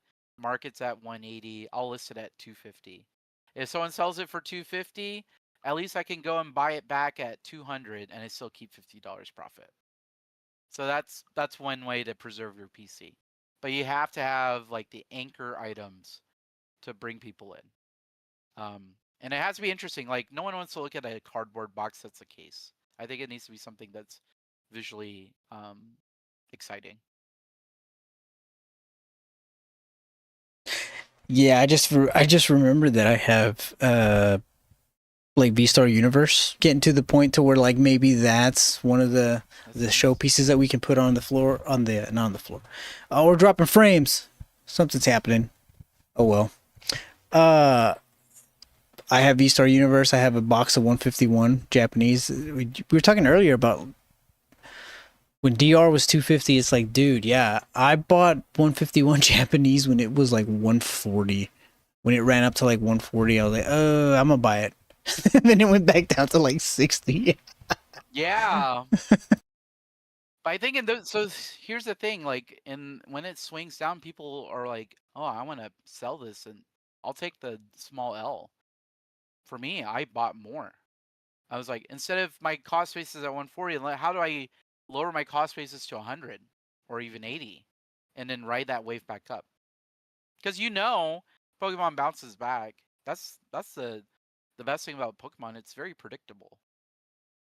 And that's where at the time the lack of experience showed. Like I only got one box just because like I was piecing together just random boxes. Just I was like, oh, this looks like it might go up. Oh, I'm investing. I'm gonna hold it forever. And now I'm just like, we're getting married. There's things I want to do to the house. Like I might keep some of this stuff for the foreseeable future, but let's start meeting some of these goals that matter in this lifetime. Like let's try to work towards paying off the house. Let's shave some of these years of working down by by more ways than just your salary position job. Because I mean I have friends in this space who are like doctors and lawyers, and dude, I'm thinking like, well, why are you in this space? I get it if you like it and it's a pastime hobby, but why do you put so much effort? And they tell me that, dude, yeah, I'm a doctor, but I don't want to do this shit forever either. So I'm like, yeah, it just depends on what your goals are. That's the biggest lesson that I've learned is like, make sure it aligns with your goals. Don't just do it because everybody else is doing. And I feel like that's the monkey, when you say the monkey see, monkey do part, I think I was following a lot of that. And it wasn't until like I started really connecting with some of those people in Alex's Discord, that I'm like, oh man, like we have more in common than I thought. And slowly but surely, we're surrendering our inner hoarder out to just hopefully start churning stuff. And the scary part is like, am I seeing that too late? Because I think the space will be pretty solid for like maybe another year or two. But when that next bear market comes, I mean, you're gonna feel it. I think people are gonna feel it. They're just gonna be, I don't know, maybe stashing more away. Who knows? That's always the scary part for me. Like just at face value. Yeah.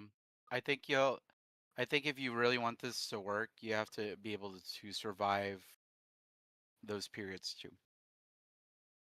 And maybe surviving just means like, would you say surviving means less activity? Like for somebody like me who doesn't depend on that full time.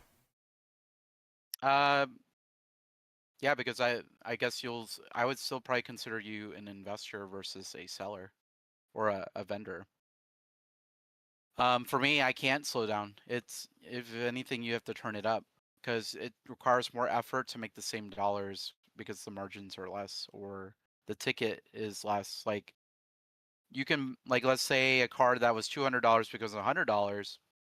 Um, you can still buy $100 card at $75 or $70, but you have to sell double in order to make the same margin as if you sold that card at 200. You basically have to sell 2 copies of the same card at $100 to match what it was at its peak. But for you, because you have a W-2, yeah, if you have the affordability, I mean, obviously, I think that's just in investments in general. Um, you always buy your investments low and sell high. Dollar cost average. These are very common investment principles that are recommended by Warren Buffett. Is that you don't stop, actually, you just keep going. So in your case, it probably would be dollar cost averaging. So like if you ran back that V-Star Universe deal, your V-Star Universe is my Shiny Treasure. Shiny Treasure, I remember it was like $90 and it went down all the way to 32. I kept buying down and down and down to help soften the losses of me buying at 90. And then I remember seeing it go from 32 to 50. And I was like, oh shoot, I missed the boat. So I bought 4 cases of Shiny Treasure at $800 a case. So that was $40 a box on eBay because he had best offer up. And I think he was at 1,000 a box, but it's like, if I buy all 4 of your cases, will you do 800 a case? And they did. And since then, I've sold through all the cases except for 10 individual boxes. But I sold a lot of that product at like $70, $80, $90. So I've like definitely doubled up my money on that. And the last 10 boxes of Shiny Star or Shiny Treasure EX is at 0 cost basis because it's all based on profit. So I can sit on those for a while. But yeah, I think when downturns happen, that's where those are the biggest opportunities because again, buying is definitely the most difficult part of full-time vending is buying. So I would say bull markets are easy, bear markets are hard. But bear markets is when the spreads are huge. Uh, those are the types of markets where you can make life-changing money, honestly. I mean, yeah, and this is not the first time I've heard that. So I'm like, okay. Like, imagine the time when, like, dude, I'm trying to even think back if there was a slight kind of falling off the shelves. I think there was, right? Like, since in SV, like what?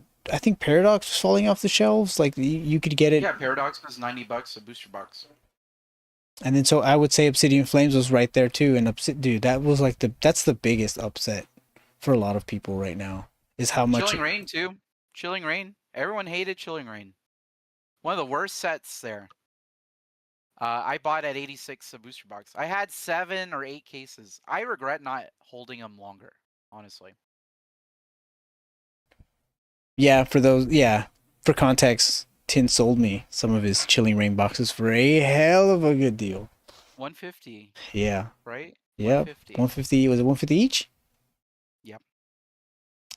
And now we're sitting pretty in a closet somewhere. I don't know. But I think it comes down to always having a war chest. Like, in order to do that, you have to be good with your day-to-day budgeting. Like, have money set aside for opportunities like that. I think there's always a sense of always having something liquid and out of reach. So, for example, maybe that's cash under your bed, or it's in a savings account that you know you'll never touch, or something like that. So that when that time happens, you can unlock that war chest and deploy those funds to buy falling assets or falling products with attractive prices. I don't think we talked about slabs at all. Do you buy? I mean, do you buy and trade slabs? I actually am phasing out of slabs. Why? I don't know if that's the best decision for my business, but I think as a vendor that requires a lot of turnover ASAP, uh, slabs does the opposite. I think the grading process does the opposite because it's like three-month wait on products to get graded and shipped back to you. The idea of locking up dollars in 3 months on a gamble, because it is gambling, is a terrible idea to me. I think slabs brings out the nitpickiest of buyers. No problem with that. I think grading kind of motivates that nitpickiness. They're always like looking like, oh, is that 5545? Is that a white dot on the corner? I don't know. And then buying, well, last three comps are 150, 140. Oh, there's one from 5 months ago, 118. Can we do 120? You know, it's just too much hand holding, too much hands-on interaction to essentially defend your comp. And like, how much can I not lose from this person? Like, I know I'm going to be selling at a percentage in order for this transaction to work. Because it's pretty rare for me to sell anything at market with the slab. And so there's always the negotiation. It's like, would I rather sell slabs and have to deal with the nickel and diming, or can I go into singles and people just buy what they like and they'll accept market price? They'll even accept sticker price, because sticker price can also not be market.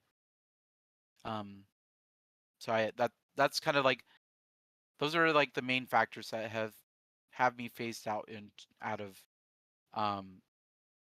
having graded slabs as part of my regular inventory. However, I do bank on individual cards that I like for my PC that I think will do well in 3 to 5 years. So I have probably like 50 to 60 individual slabbed cards that are stashed away for personal PC because I like them, but also because the thought is, I think the artwork, or I think the Pokemon has the staying power to elevate into a nice return in 3 to 5 years. I wouldn't even say 3 to 5 years, maybe 1 to 2 years.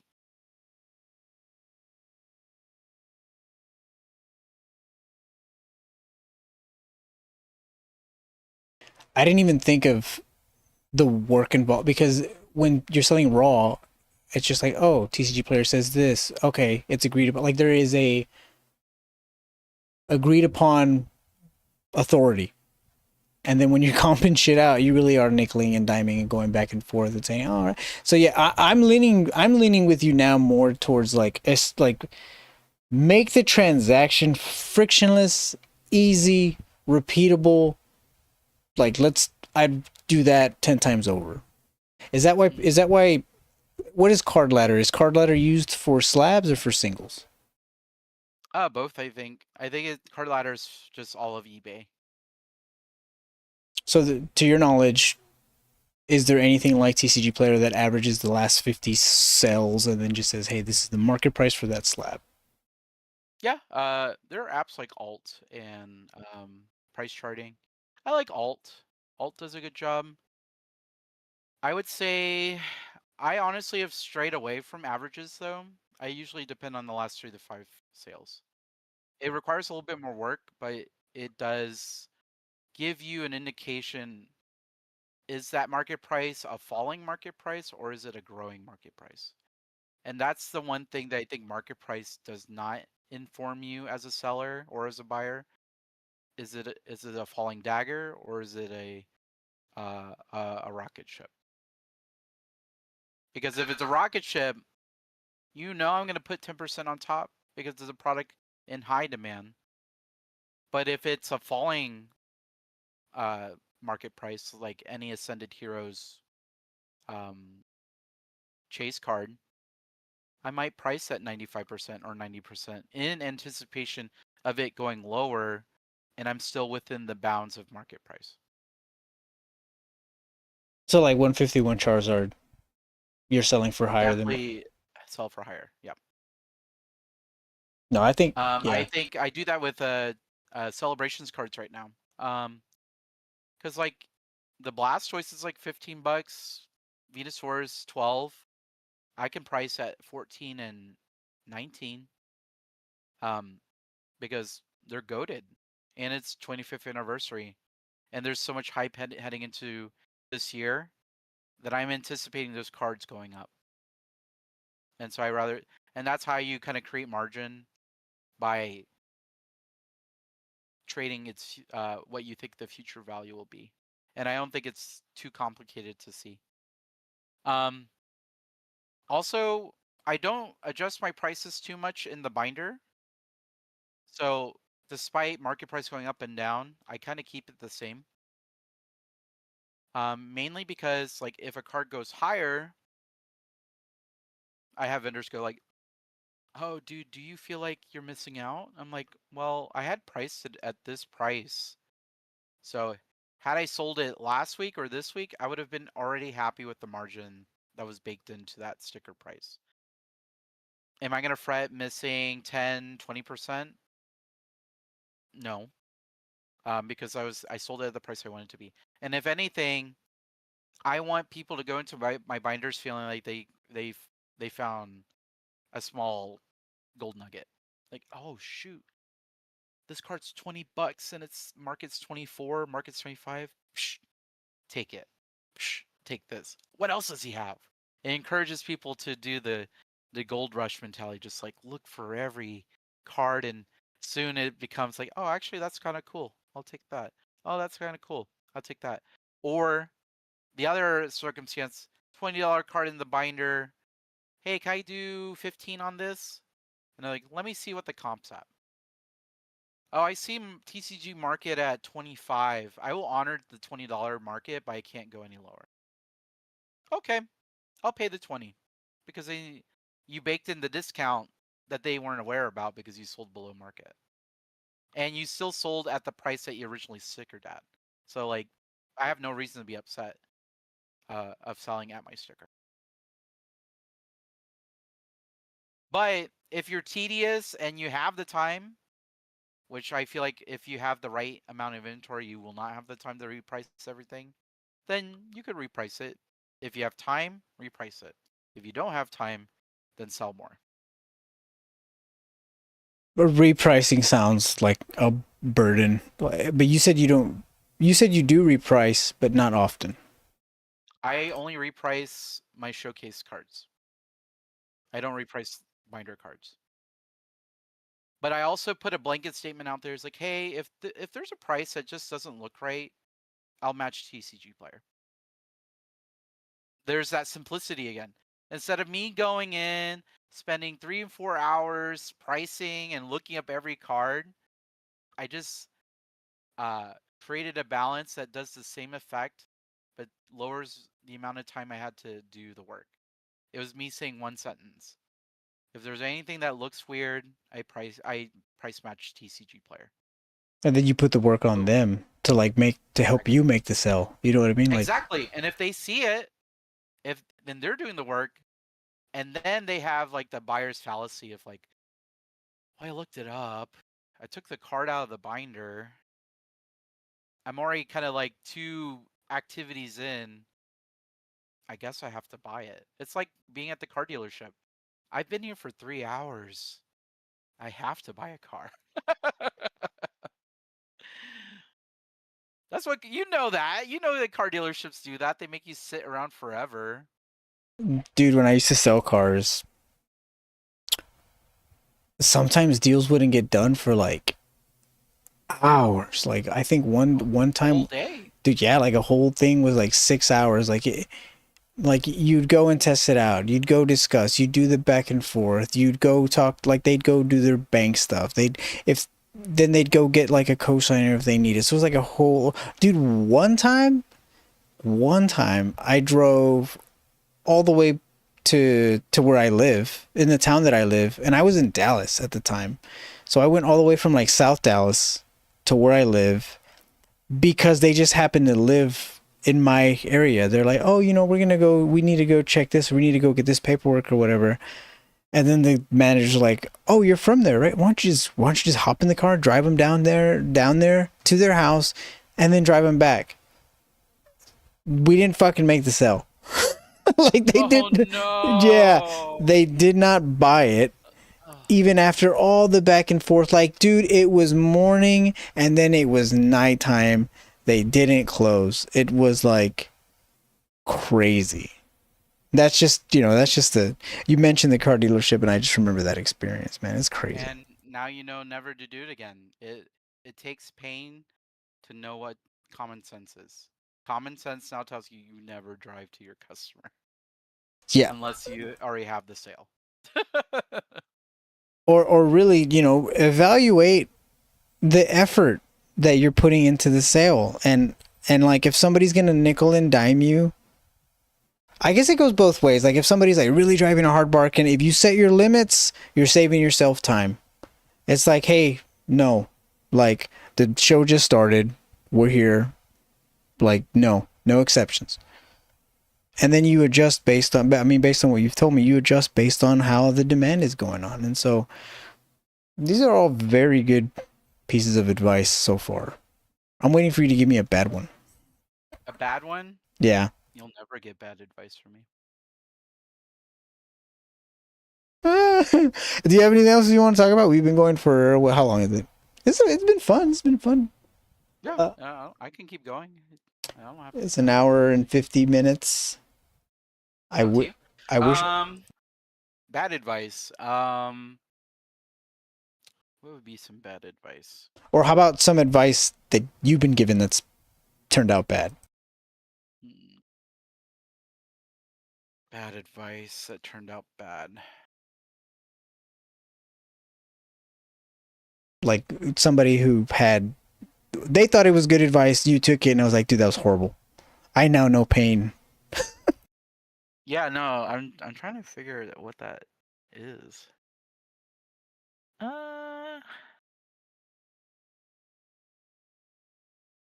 don't know. Hmm. Yeah, I can't really think of anything right now, but I'll keep thinking about it. So how do you feel so far now that you've heard this whole conversation? Like what's going through your head? It's definitely encouraging. I think the biggest one was just understanding the compounding. Like it just, for whatever reason, I just couldn't grasp it. I'm like, yeah, compounding, it makes sense, but what happens when I don't have that stuff anymore? And it's like, well, you either buy it back, because the thing is, like, it's still there. It's not like it just doesn't exist anymore, right? Like it's still there. And when you talk about having some high ticket items to sell later, well, just if you're always buying at a percentage, then effectively, like, you're kind of almost, it seems like you're almost always winning. But I think you come into like, there's the hurdle there is the availability. Like, yeah, like if you can buy a percentage, anybody would buy at a percentage of 151. But what happens in like 10 years, and it's like you can't anymore. You just can't buy it. You just move on to the next set. And I think the whole hoarding mentality in that's that I'm slowly getting rid of just has me to believe that I need to have everything, and that's not necessarily the case. Yeah, no, I understand. It's in collecting, you feel like you needed to have the complete collection. And if you miss out on something, you feel like your collection is inferior. And the more that you sell of your collection, it becomes more and more inferior. Um, so that is definitely like that was my biggest transition, is going from investor slash collector into vendor, and being willing to part ways with some of the higher ticket items. So like, oh, this could easily have gone higher. Um, but my rule is, if as long as I keep one copy or one quantity of an item that I like, then I will always have something related to that collection. So 151, I have plenty of different variations of it. Is it in mass quantity? No. But by diluting your quantity into variety, it does actually allow you to collect more, just not in excess. Um, the other thing is, anytime I add an item into the collection, my rule is, for any 2 items or any 3 items I add into the long-term hold, I need to take 1 item out. because something has to afford that acquisition of me purchasing it. Whether it was at wholesale, whether it was at third party, or whether it was at in the open market, something has to offset the entire purchase, or not the entire purchase, but a portion of that purchase. I do like that, just because I'm trying to figure out how we get the rotation started. Like, how do you get the rotation started so that, like, if you're always rotating something out like every month, then it just seems like you're taking profit every month, or at least you're compounding. Like, you're starting, you need the money to do more stuff. Like, so how do we do that? And I kind of like that rule. Now that you say that. Plus, you take an item.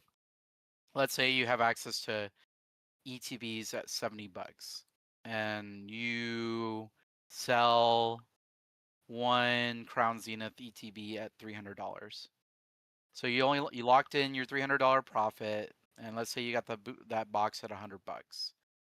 But then you brought in three $60 ETBs in, or three $70 ETBs in at 210, and then you're starting to clock on that. And then by the time you're ready to sell, maybe they're at 200, 150, and you sell, at least if you end up selling all three of them, that's 450. And then you're using that 450 to buy into, and now it's not 3 items, it's maybe 5 items. So the quantity and the vastness of variety will naturally build itself. It's the only thing that you really need to focus on is which sets are going to be the ones that win and which sets are going to win more. I don't think there's a losing set, but I think there are certain sets that will. And I think getting away from the completionist mindset will help you not buy mid-tier sets or sets that are not as great. But at the same time, if you missed out on something, there's always the opportunity to get into it. So for example, 2 weeks ago, someone came with Mega Evolutions PC ETBs that I did not pick up on. But I was able to trade them at 80%, and I got into a pretty decent price on them. I think it was like 140, 150. But I used product to acquire them, so in my mind, I didn't spend any cash. And the cost basis of those products were much lower than what the PCTBs were. So that's a way for me to get into items that I like. But it also motivates me to kind of keep looking, because you never know when there's something that you would want for your collection that will come to your table. Yeah, I mean, as we're talking, I'm remembering a bunch of unique items that I have that would be good to start rotating out. Like, I mean, I think everybody would want more 151 at this point, right before rotation ends. So I'm thinking, all right, well, what if we were to buy that? What will we have to sell? And like, I have PCTBs from Paradox Rift, both, because you know how they came out with both of them, the Roaring Moon and the Iron Valiant. There's that in there. There's those V-Star Universe boxes, dude. I have some heavy hitter collections too. That the Sword and Shield heavy hitter collections, the one with the Tyranitar and Lucario. I'm now starting to think like, dude, there's things that are they're at the price range where they're not outrageous, because you know, as the price increases, so does the buyer pool. And so it's like, maybe we start moving some of that out. Like, maybe, yeah, like, let's start moving some of that out. And on these newer sets coming in, I think I gotta be comfortable, at least in the beginning. You know, sell some, keep some, like, break open the box just to keep back, you know, like, and sell half. Because right now, when I can get a box at like I don't know what, like 630-ish, 640, something like that, and they're already double, I mean, just by your rule of 26%, I mean, we're there.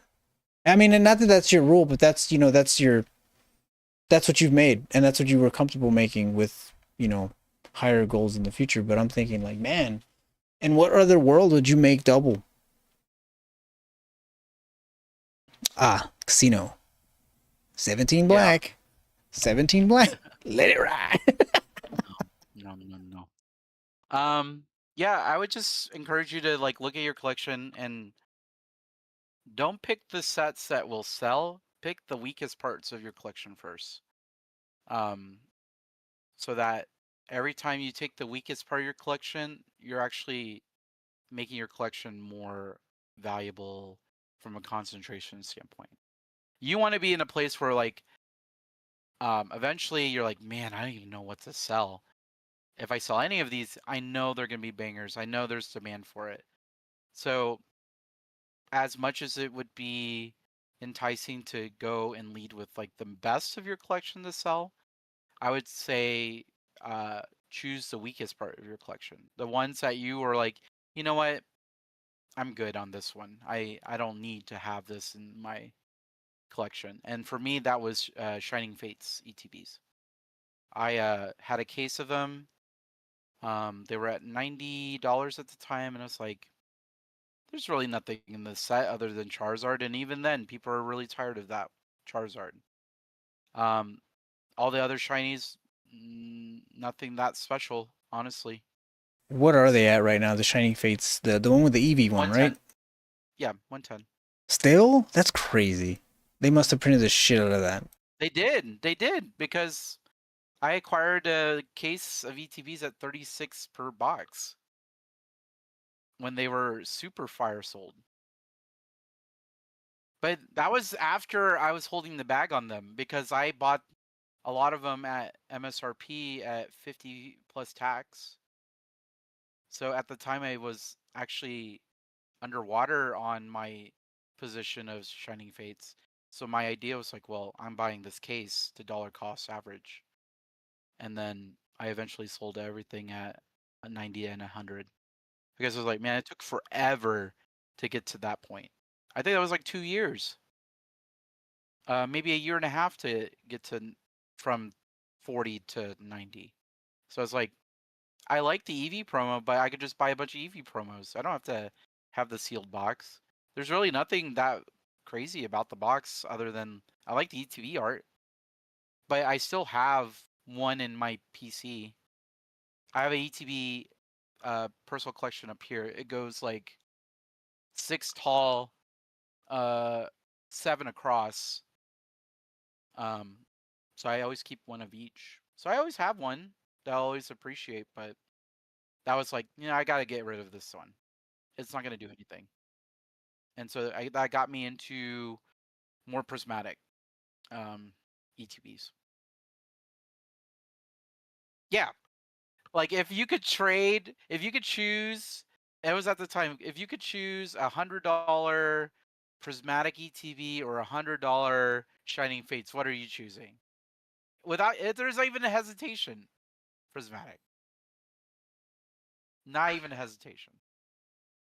Oh yeah, you got me there. Yeah. Battle styles. I mean,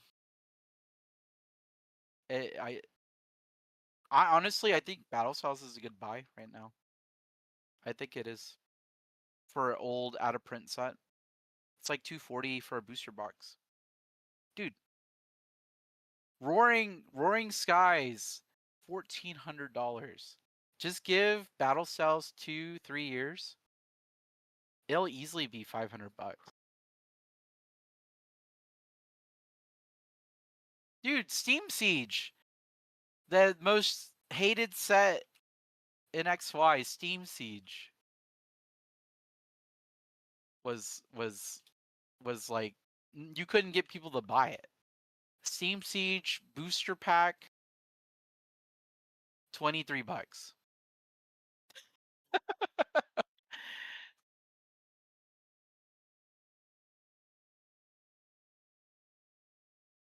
Yeah, I just pulled it up on price charting. Dude, even the booster box has a higher premium. I think it's like 600. No, it's even more. Holy, it's $1,000.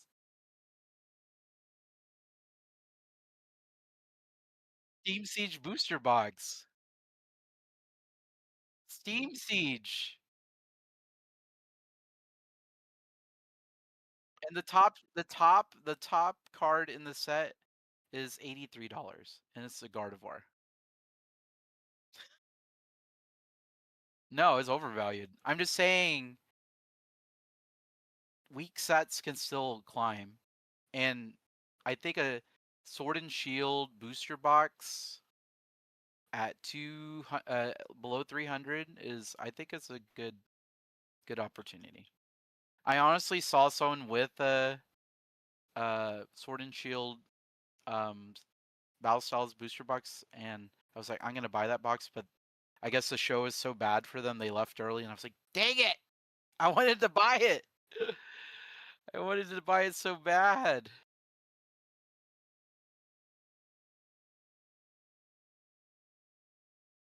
Oh yeah. Yeah. He's like looking at the card. What? Yeah. Dead set. All right, let me look at booster boxes. Booster boxes on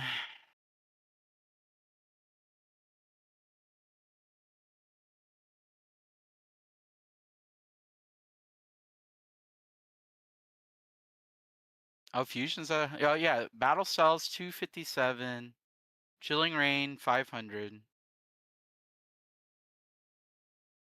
Even where is it?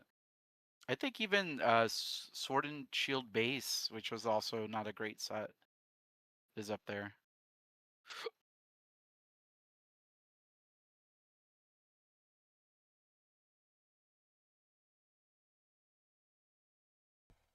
Yeah, Sword and Shield booster box, $668. Chef's kiss. Dang. It's Sheesh. those are the kind of gambles I will take.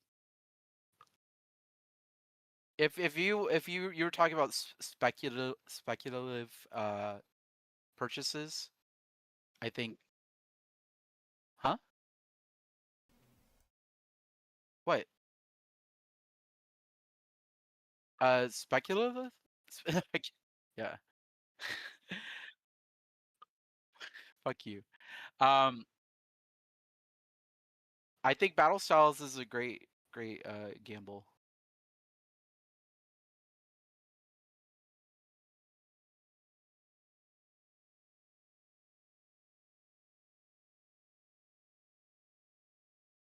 No, don't buy the case. Buy booster boxes. Don't buy, dude. You're so ingrained in the YouTuber don't buy cases are stupid. First off, who the heck do you know that's gonna buy a case from me? How many people? I don't buy cases. One person. You only know one person, exactly. That's terrible. Two people. That's a terrible. So you can only count people on the number of fingers on your hand. That's terrible.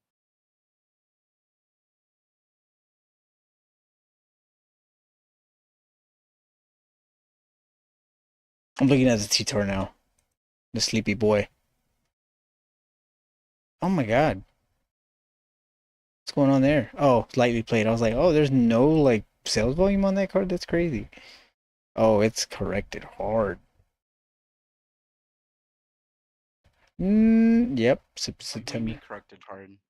Where is it on? October 6th had a market price of 292, and now it's at a market price of 195. Oh, is that cheap? Yeah.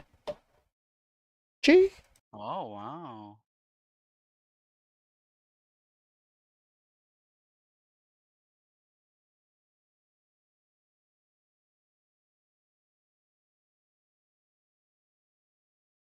The VMAX?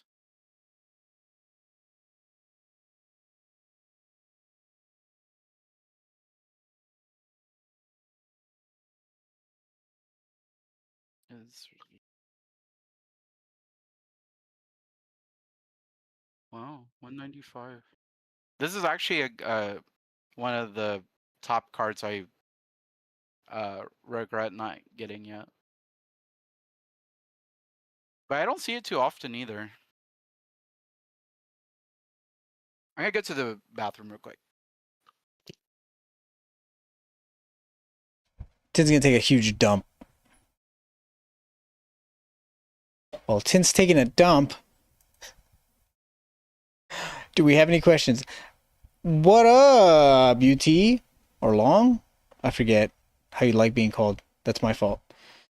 We're just doing a little, discussion back and forth with one of my good buddies who vents. I've known him for a while now. UT. That's right. Like Texas. Yeah, we're doing good. How are you? Man, what time is it? Oh, it is late. I didn't realize how late it was. We've been going on for 2 hours. Yeah. New setup. Kind of. This is the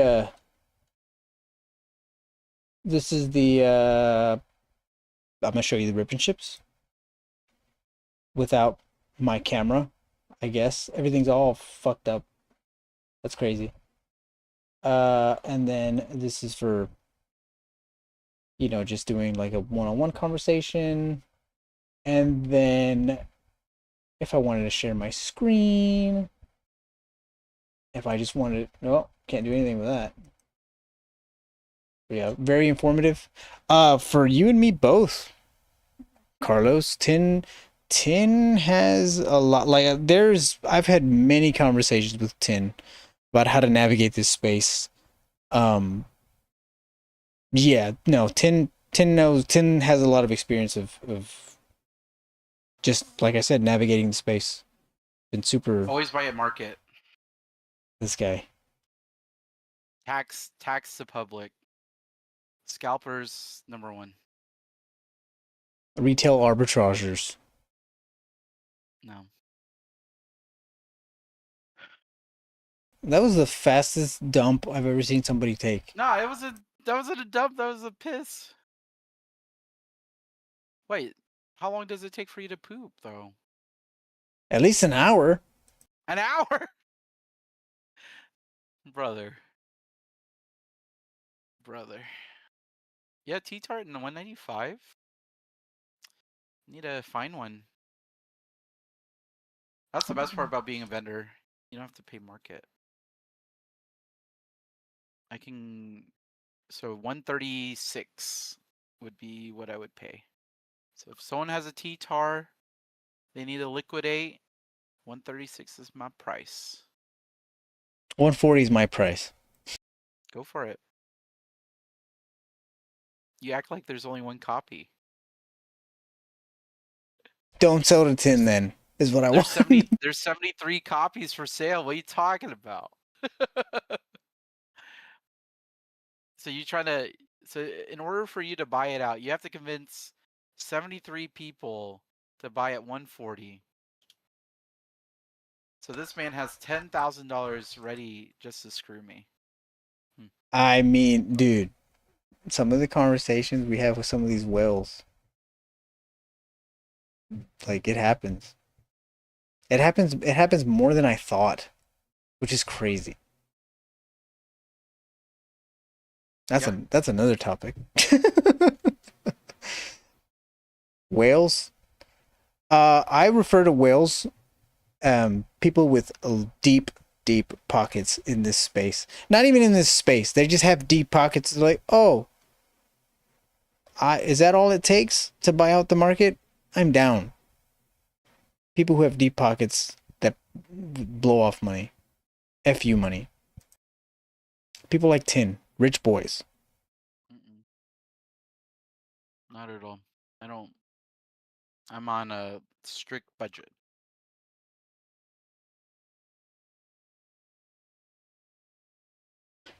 Are you gonna buy dum-dums for the... No. Why not? You're gonna steal them? For the show? I don't steal. No, I don't steal. You get the little kids to steal them for you? Yeah, sure. I'm not the one stealing. They give them to me. How am I supposed to know if they steal it or not? I don't question that. I just take what is given to me.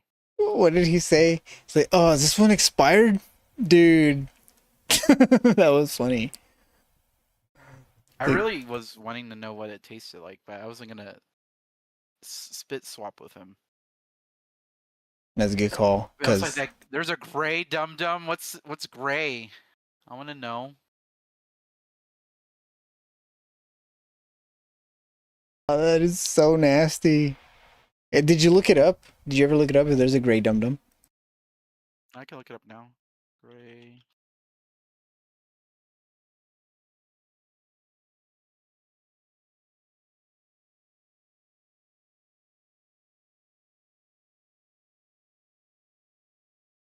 Yeah.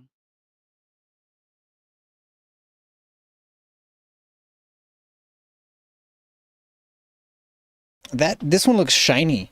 The one he had looked, was it shiny? Was it like silvery shiny? Or was it like I mean it was hard to tell because it was dark in there.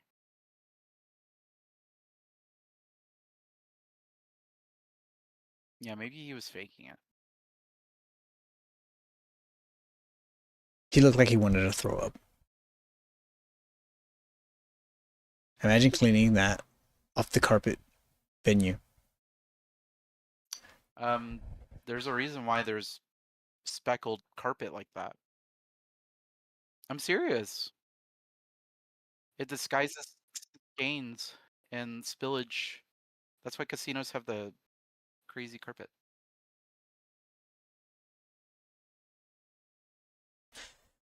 What's your take on the Bulbasaur ME stamp promo? Seems going up now since Alex talked about it. Alex, that filthy pumper. Let's look at it. Hold on, let me see. Let me pull it up on this page, right?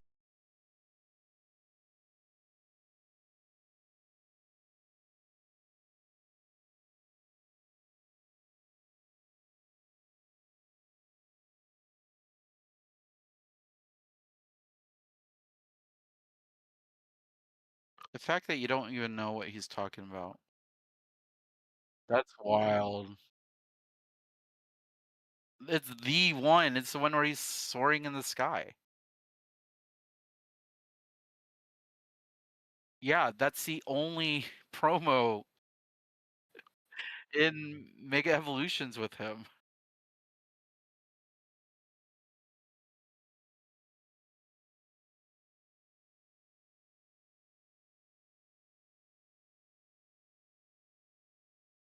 Yeah, it's $17.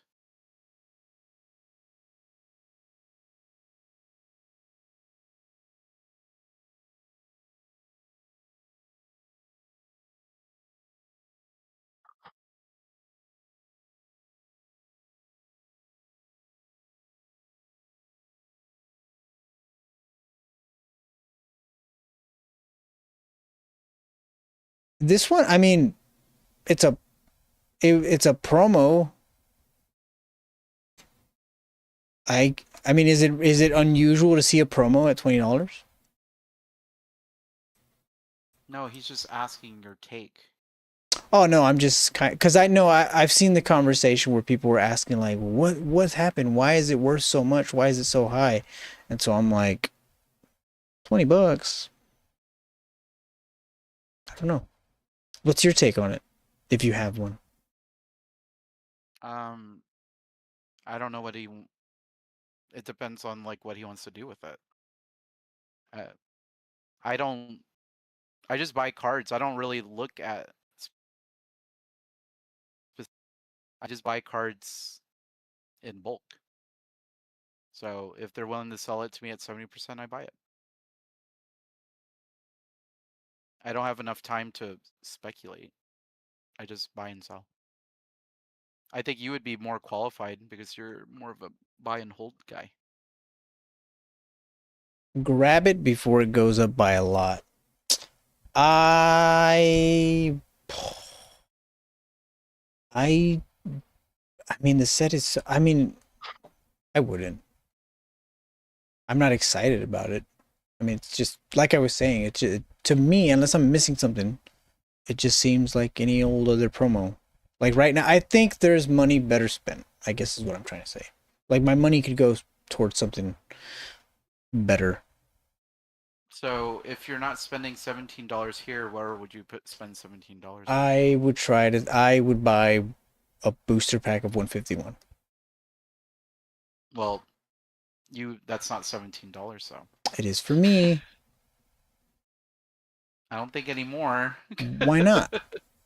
It went up. I mean, I don't know, dude. Just You're, saying. I'm pretty sure whoever gave you that price isn't gonna honor it through and through. I already bought it. We're talking about right now. You're so dumb, dude. Okay, $17 currently. What would be a better buy than card? $17 currently. What am I buying? Give me a second. Give me a second. You don't Give me a even second. know. No, I do know. I do know what I would buy. Okay.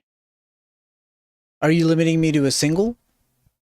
No, you said I'm not limiting you to anything. You're the one that said there's better buys than this. I'm curious what a better buy is. I would buy one of the SIRs from Paradox Rift. If they're still that much. Last I checked, they were. Are they? I don't know. You seem so definitive that I wouldn't buy this card, so I thought you had something else in mind.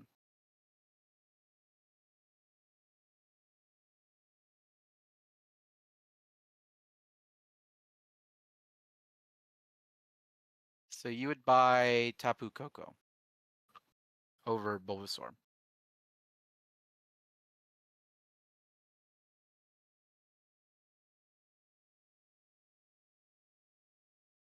Or you would buy a couple trainers. Right now, I would buy another Golisopod. The SIR Golisopod. That thing looks cool. Or the Magby.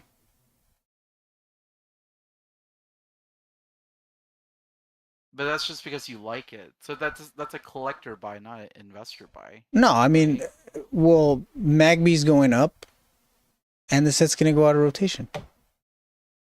Yeah, but the sales volume is nowhere near each other. Did you like Glycopod sells 10 a day. Okay, what about Magby? You look at Magby, I look at Bulbasaur. Magby sells 3 a day. Bulbasaur sells 100, 20, 107, 66, 39, 52. 5 times the sales velocity. Based on that, Bulbasaur's the better card. Because you have more demand. Wouldn't it go up once ME box doesn't get opened much anymore later? That's a question. I mean, yeah, but ME's. Well, I guess it's because it's stamped, so it's the enhanced version, right? Like they're probably not making any more enhanced. Yeah, and they're probably not going to make any more booster. They're not going to print booster boxes for a while anyway. No, I take that back. Plus, Bulbasaur is way more popular than Golisopod. Like, if I were to choose, I'd pick Bulbasaur all day. Because that's his fan favorite. You're Bulbasaur's tier 1 Pokemon. Golisopod, I don't even think it's tier 2. I think it's like tier 3. It's like tier 9. Yeah. One of the things I look at is what sells. When I get a Bulbasaur card, it sells quick. So I don't mind having a Golisopod, but if it sits, it sits. I'm not gonna buy a second copy. But so that would probably be like my one filter. When I'm looking at cards, I will prioritize cards that I've sold recently, so I can replace it. So, and that's something you can easily visually see. It's like, oh, I sold this, this, this, and this. So I will replace this, this, and this. But if I have 2, 3, 4 copies of the same card, I'm not gonna buy it for the 5th time. Ooh, Bulbasaur or Ends Reshiram stamp from Journey. I think now, being schooled. I would buy both. Why choose? They're too cheap to. If you can't afford 2 promo cards at 15-20 bucks each, you're in the wrong. Your mind's in the wrong place. You need to get a job and then afford 2 cards at that Also, price. I didn't get your guest's name and if he has a YouTube channel. Do you have a YouTube channel, Tim? Yeah. He does. Tin or 1010. I'm going to type it out and then I'm going to highlight it and you will go and follow him. I'm gonna go get some water. You can He's going to take talk another how dump. bad I am. He's going to Yes.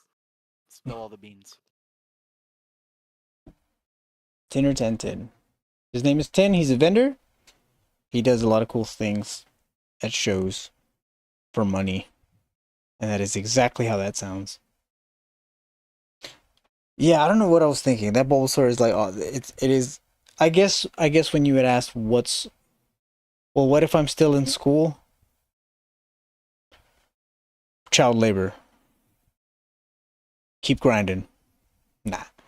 I don't think he knows that. I know that. He doesn't know that. But now that you mention it, and now I think I was looking at it through a narrow, like, there's just another, like, there's another layer of variables that's going on with that promo. So like if it was just, and like nobody knows, nobody has a crystal ball, but in my head I was thinking, well, I'd rather buy a card that is in print. I mean, that is not in print, or is that it's about to go out of print because Emmy's going to be here for a while, but those booster boxes aren't going to be here for a while because they're exclusive to that style of booster box. So there's like another layer of uniqueness. And you'd probably have an easier time selling that card 100% with Tin said. So yeah, I take that back. I don't know what the hell I was talking about. Bulbasaur seems safer to recoup from. It's just it feels more flexible if we're talking about buying and selling. No, I think if it's buying or selling, regardless of what it is, it just seems like the more flexible card. Our viewer says, what if he doesn't have a job and he's in school?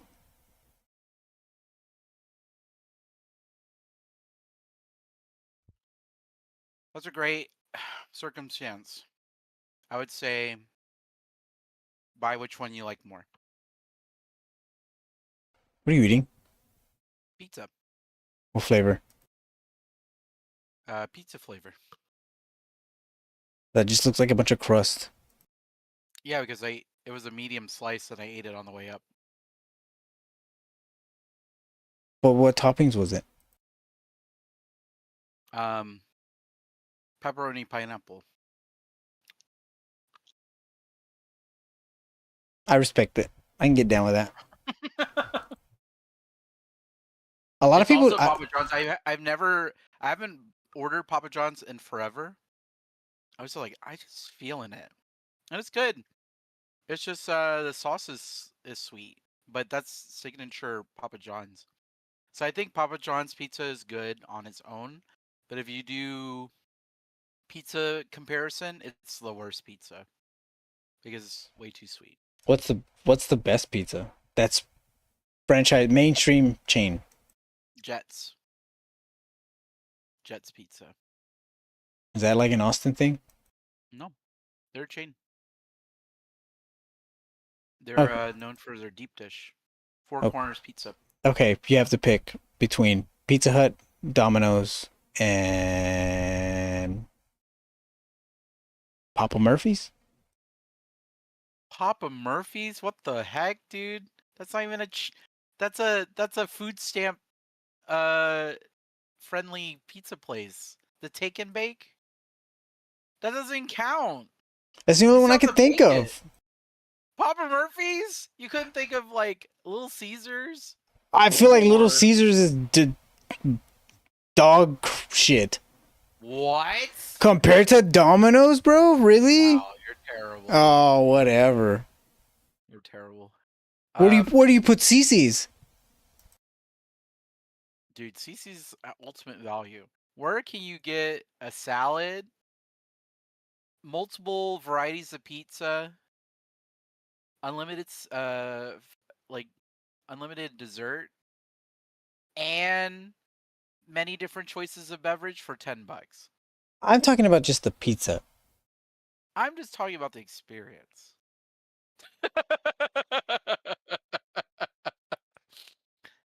um You're so dumb. so Oh, you fucking got me. You're like, I know, but hear me out. um I like Domino's for their deals. I think Domino's pizza is good for their deals. If I were to spend the same money equal between Pizza Hut and Domino's, I pick Pizza Hut. Papa Murphy's I've only had once, but um the only reason Papa Murphy's exists is because people can use food stamps towards it because it's not baked. That's their business model. Where do you Custom put pizzas, but they don't bake it, so you can use your food stamps. where do you put Okay, what pizza place do you hate? Or that you won't go to again? How about that?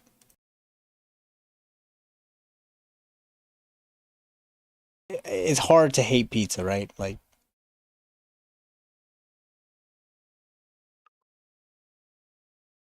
None of them. I would go to all of them. you like mod pizza? I don't go to it.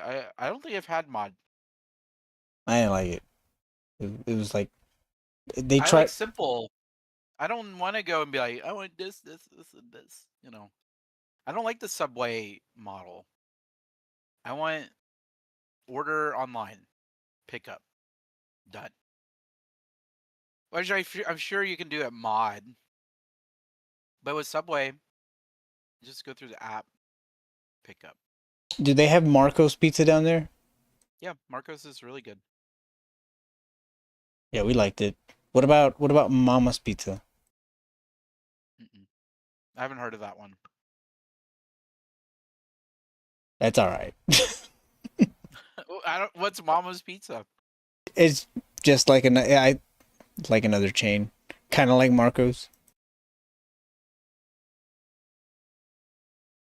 I guess the only pizza I wouldn't really go for is gas station. Would be 7-Eleven pizza.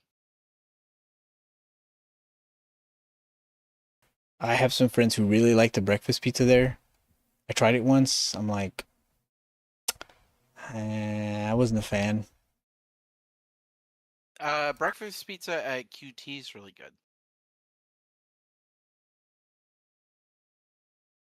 I like white gravy. And that's the sauce. And the crust, it's like more of a biscuit than a crust.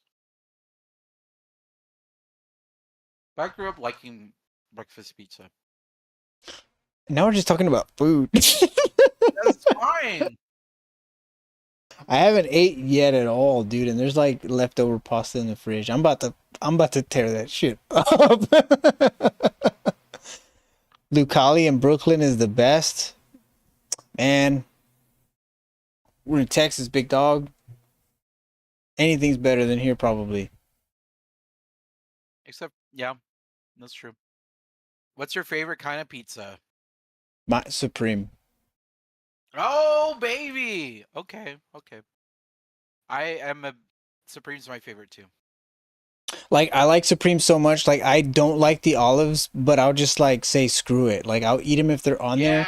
Yeah, that's where I'm at with Supreme pizza. Like the Hell onions, if you give me like roasted onions, like some people are like some different Supremes are different, but it's just, sausage, pepperoni, bell peppers, mushrooms. You have to have that. You have to have it. And then if you give me like roasted onions, and I can take or leave the olives. Like it's not my favorite part of it, but I'm like, dude, this pizza's so good, I'll eat it. It doesn't matter. That's I how I will feel. say, I will say Domino's, like, what is it called? The extravaganza or something like that. I don't like that one. It's too much. I think they're mixing like their pizza with Supreme, and it's just too much. It's like too wet. I don't like it. Yeah, I get a thin crust for Carla, and then I get what do I get a deep the hand pan, the handmade pan. Oh, pan pizza. Yeah, there you go. And it's like really I like it because it's like doughy, but it's hit or miss sometimes. Like they're stingy with the sauce sometimes, man. I'm like, dude, what's going on? And it's a medium pizza. Like, come on, dude. That's the one thing about pan pizza. It's always smaller than what it should be. You're like, oh, you want a large pizza? Oh, if it's pan, I got it. If it's pan, it's medium. Sorry. Mm-mm. But I prefer Pizza Hut pan over Domino's pan. I think I do Domino's pan too. is good. But I like Pizza Hut. Pizza Hut's like the original staple. I feel like Pizza Hut's dying though. Like, there's not, dude. What? All the Pizza Huts that were around me have slowly like been phased out and stuff. Oh, really? No, Yeah. it's alive and well here. But no, you're actually right because I had a friend that visited from upstate New York, and they're like, what are I was asking them, what are you looking forward to coming to Austin? They're like, Pizza Hut. I'm like, why? Because our Pizza Hut closed, and we want Pizza Hut. A lot of Hey, people. that's fine. I'm not gonna yuck anyone's yum. It's just not a question or an answer I was expecting. A But do lot. you gotta try Jet's pizza? If you like pan, you're gonna Jet's pizza.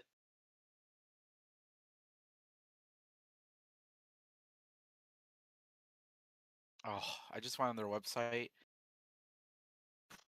It looks so freaking good. Oh, baby. There's one really close. Dude, you gotta do it. You have to do it. Just 381 reviews. 4.4. go on their website. Just look at the pizza. Just look at the the pan pizza. It's so fucking good. Sorry. It's so good. Four Corners pizza, man. Oh,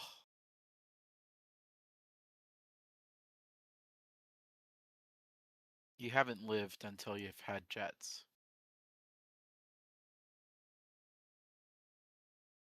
Even the freaking web page is amazing.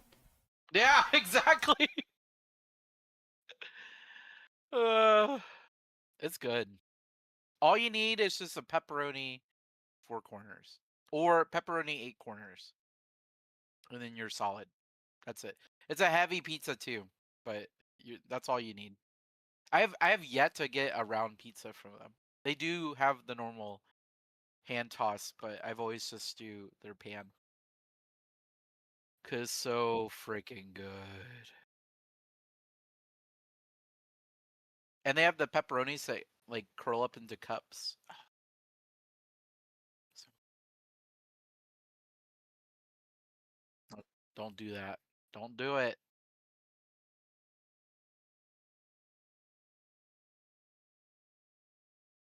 Yeah, Detroit style deep dish. So good. Oh,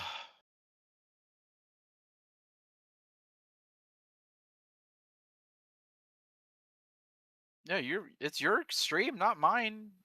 Do whatever you want. Do whatever you want. I'm just here. Do they have a BLT pizza? What the heck?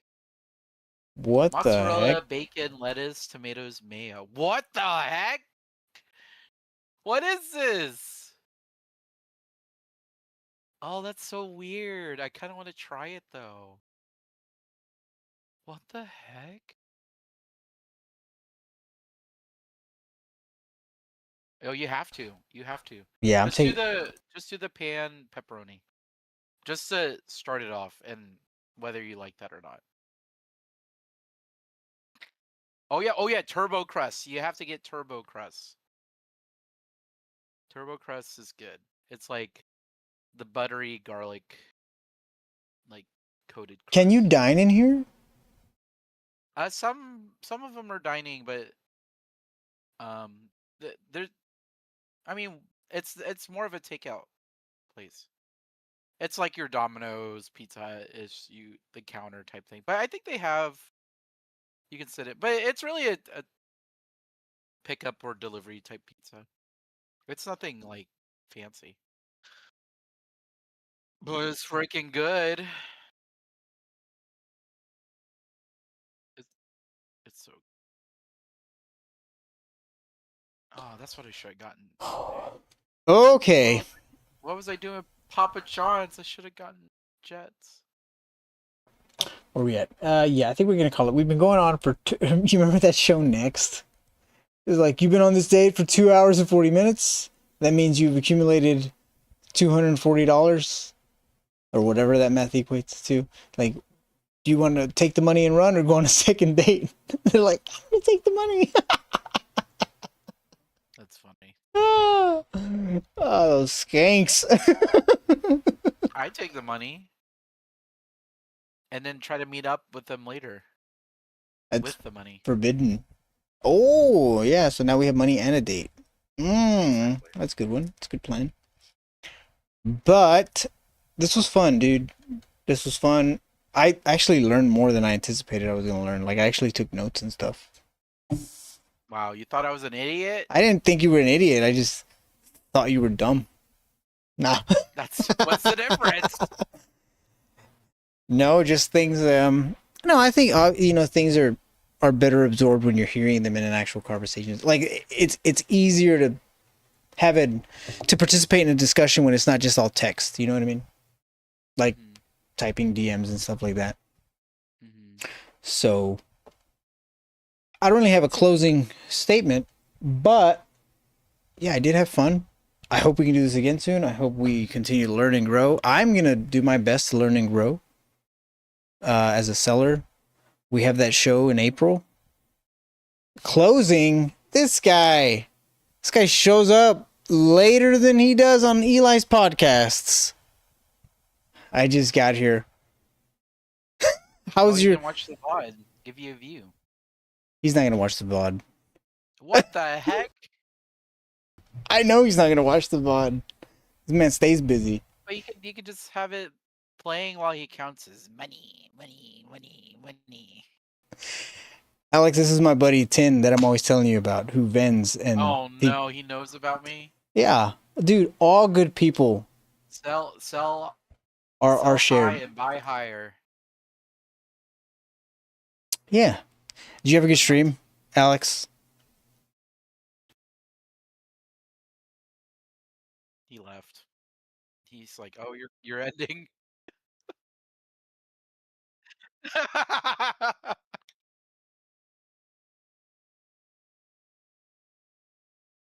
No, he heard you. He ran from. Yeah, I'm still fiddling around with the damn microphone. Like I have to push to talk for right now. We got to figure that shit out. I thought I would have that squared away. So what you can do is use your webcam mic for Discord, and then use your mic for OBS.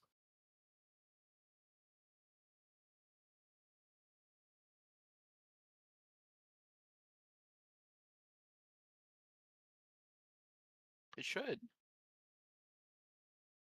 I think it's because you're sourcing the same mic on 2 apps.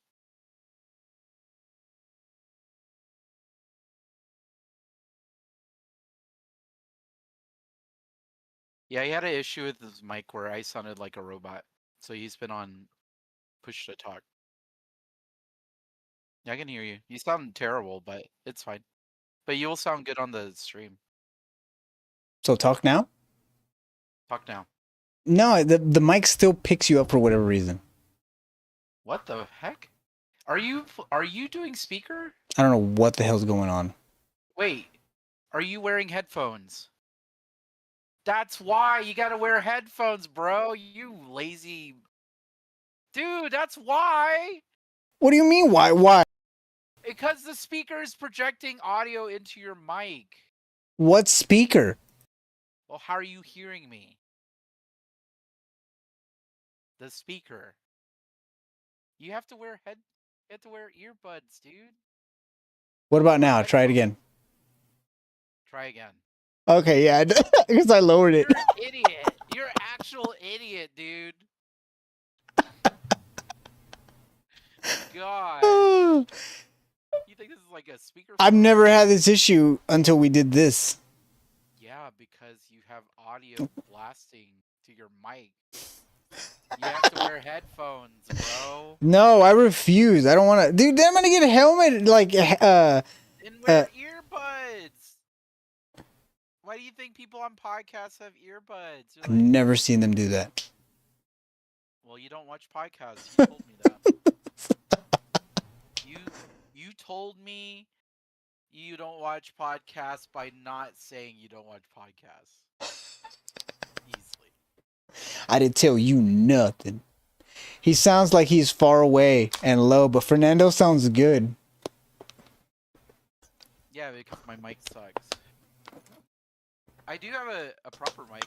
Hold on. So I can hear one super loud and super low. Let's test this out before you. Yeah. Oh, you know what? I bet this will help. Let's see. God. What about now? Say something now. And then Carlos, tell me how he sounds. Say something now. I'm not using this mic yet. I think that might have helped. Say something now. Whisper louder. Let me swap. Let me swap to this. I bet he sounds better. This will sound better. Can you hear me now? Yeah, this sounds way better. We'll get it. Yeah, this. Do I sound different? Same. What? Same? What the heck? I hate this. No, it's not registering anything. So we've learned that Fernando's setup sucks. But the reason why I didn't use this today is because I forgot to get my normal headphones. I couldn't find them, and I would look stupid with this just here. You can hear my bottle better than him? That's crazy. It's no, it's definitely not his fault. It's on my end for sure. Like, I'm not optimizing his sound because I'm just pumping him. You're just basically desktop audio. What the heck, dude? Oh my god, you're so lazy. Desktop audio. Dude, that's why you got to use the Stream Deck one. The Stream Deck or the StreamYard? StreamYard. Why didn't you tell me to do that? Because I thought you were more advanced in. You assumed. I did. You assumed. Discord's a lot easier, but. And lost. Yeah, definitely room for. You tell him. You tell him. You T long. room tell for him improvement. What else he needs to do. No, we'll get it. We'll get it. Fernando's just trying to. So, like in regular talk shows, they can't hear you. The hosts, and you have the sidekick. And the host always makes the sidekick look terrible because the host wants to look good. So the host will not do anything to enhance his own audio and stuff. He's just going to make my audio sound terrible. That's what it is, cuz. Yeah, you got to wear headphones, dude. Or put earbuds on. I don't know if that would fix it. Because I can see me picking up on your Discord mic. Every time I talk, your screen goes green. You can't see that. Yeah, I can. Now we'll get it worked out. No, the audio definitely didn't work out if I sound like I'm sound sabotage. Exactly. You tell him, Carlos. Oh, I'm gonna replay this. And I'm gonna be like, oh, well, I'm glad I took notes because apparently I won't be able to hear a fucking thing you said. when I replay Wait, this. you weren't listening either? Wow. Terrible dude. Oh my gosh. Well. That's as big of a cue as any that we should just stop talking because nobody can hear us and understand us. Well, they can understand me. They can't understand you. Why you look so defeated? You're like, I'm friends with an idiot. Today I learned, yeah. It's okay. I still accept you. I mean, you were also the same guy that put Papa Murphy's as a choice of 3 pizza places that's the best. All right. We don't need you spreading lies now. No, you literally said, okay, There will be no proof. I'm of going to these delete the 3 VOD. of these places, which one's the best?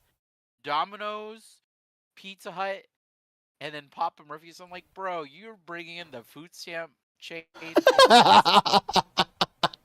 They don't even make the pizza there. That's how they get. That's why they're in business, so people can cash in on their food stamps on pizza. And you give that as a choice. Of course, I'm not gonna choose that one. I might be confusing Papa Murphy's with something else. Yes. Because I Papa ordered... John's. I remember when we were working out of town one time, and I ordered pizza, and it was already made. So if you're telling me Papa Murphy's isn't made, like what they make it for you and you cook it at home? Pizza. Yeah, you bake it at home. Oh, well then I definitely didn't have that. Damn, it's my bad. Yeah. The reason why they don't bake is so you can pay with food stamps. Oh, what the fuck was I thinking? It's good. I've had it once. It's good. It's just you only get half the experience. Huh? You come home with a cold pizza that's raw. All right. Well, I'm ready to call it now. I've made enough of a fool of myself with this audio and this pizza and this lack of knowing things. So, if you liked this conversation, that's good news because there's going to be more of these conversations with other friends who might not criticize me as hard. I need some criticizers and then I need some yes men in my life. All right? All right. Bring your dog. Do Bring your what? dog for the next. What The you dog say? could be your next guest. Who's my next guest? I don't know. It might be another. Dog. I'm saying your dog. Oh, my dog could be. Oh, he's. I kicked him out. He's too much sometimes. Like, he's always whining. He's like, "Oh, I'm hungry. Oh, I want water." Like, dude, chill out. I mean, that was me. I went and got water and a pizza. And he's getting kind of fat, so I'm like, we gotta fix that. I don't want a fat dog. I'll still love him. But anyway, next guest. Who knows when that's gonna happen? Yeah, but this was fun. Definitely want to do this more. I want to be able to take lessons from the shows and incorporate them into my buying and selling habits. Do you like watching people watching YouTube or Twitch? Good night. Oh, do you like people watching YouTube or Twitch? I don't care. I think Twitch is probably more fun, because then, you get to ping all the alerts and stuff, which YouTube doesn't have that. So it's up to you. Bye-bye. Everybody's saying bye, so we're going to start saying goodbyes. Tin, I'll probably talk to you after the stream and scold you. Not in front of everybody. You already did that. No, I'm going to do it again. You called me. You called me a criticizer. I'm just telling you know. Just letting you know how it is. On stream. Yeah. So we're dragging this out. We're going to say goodbye. Tin is going to say goodbye in any way he wants to. Aloha. Oh my god. You don't want to plug anything. That's goodbye. Why are you laughing? Because I figured you would plug something.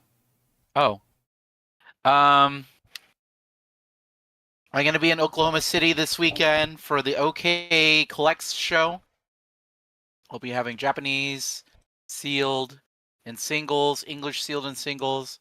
We'll have video game plushies. The claw machine's going to be there. Mystery pack machine, so you want to gamble. And I'm always buying. And if you need social media from me, I'm on Instagram the most at Tinner1010. Aloha. And it's right there on the screen if you can see it. Tinner number 10, 10 on everything. He's a good guy. He's interesting. He's cool. He's amazing. All right, we are gone.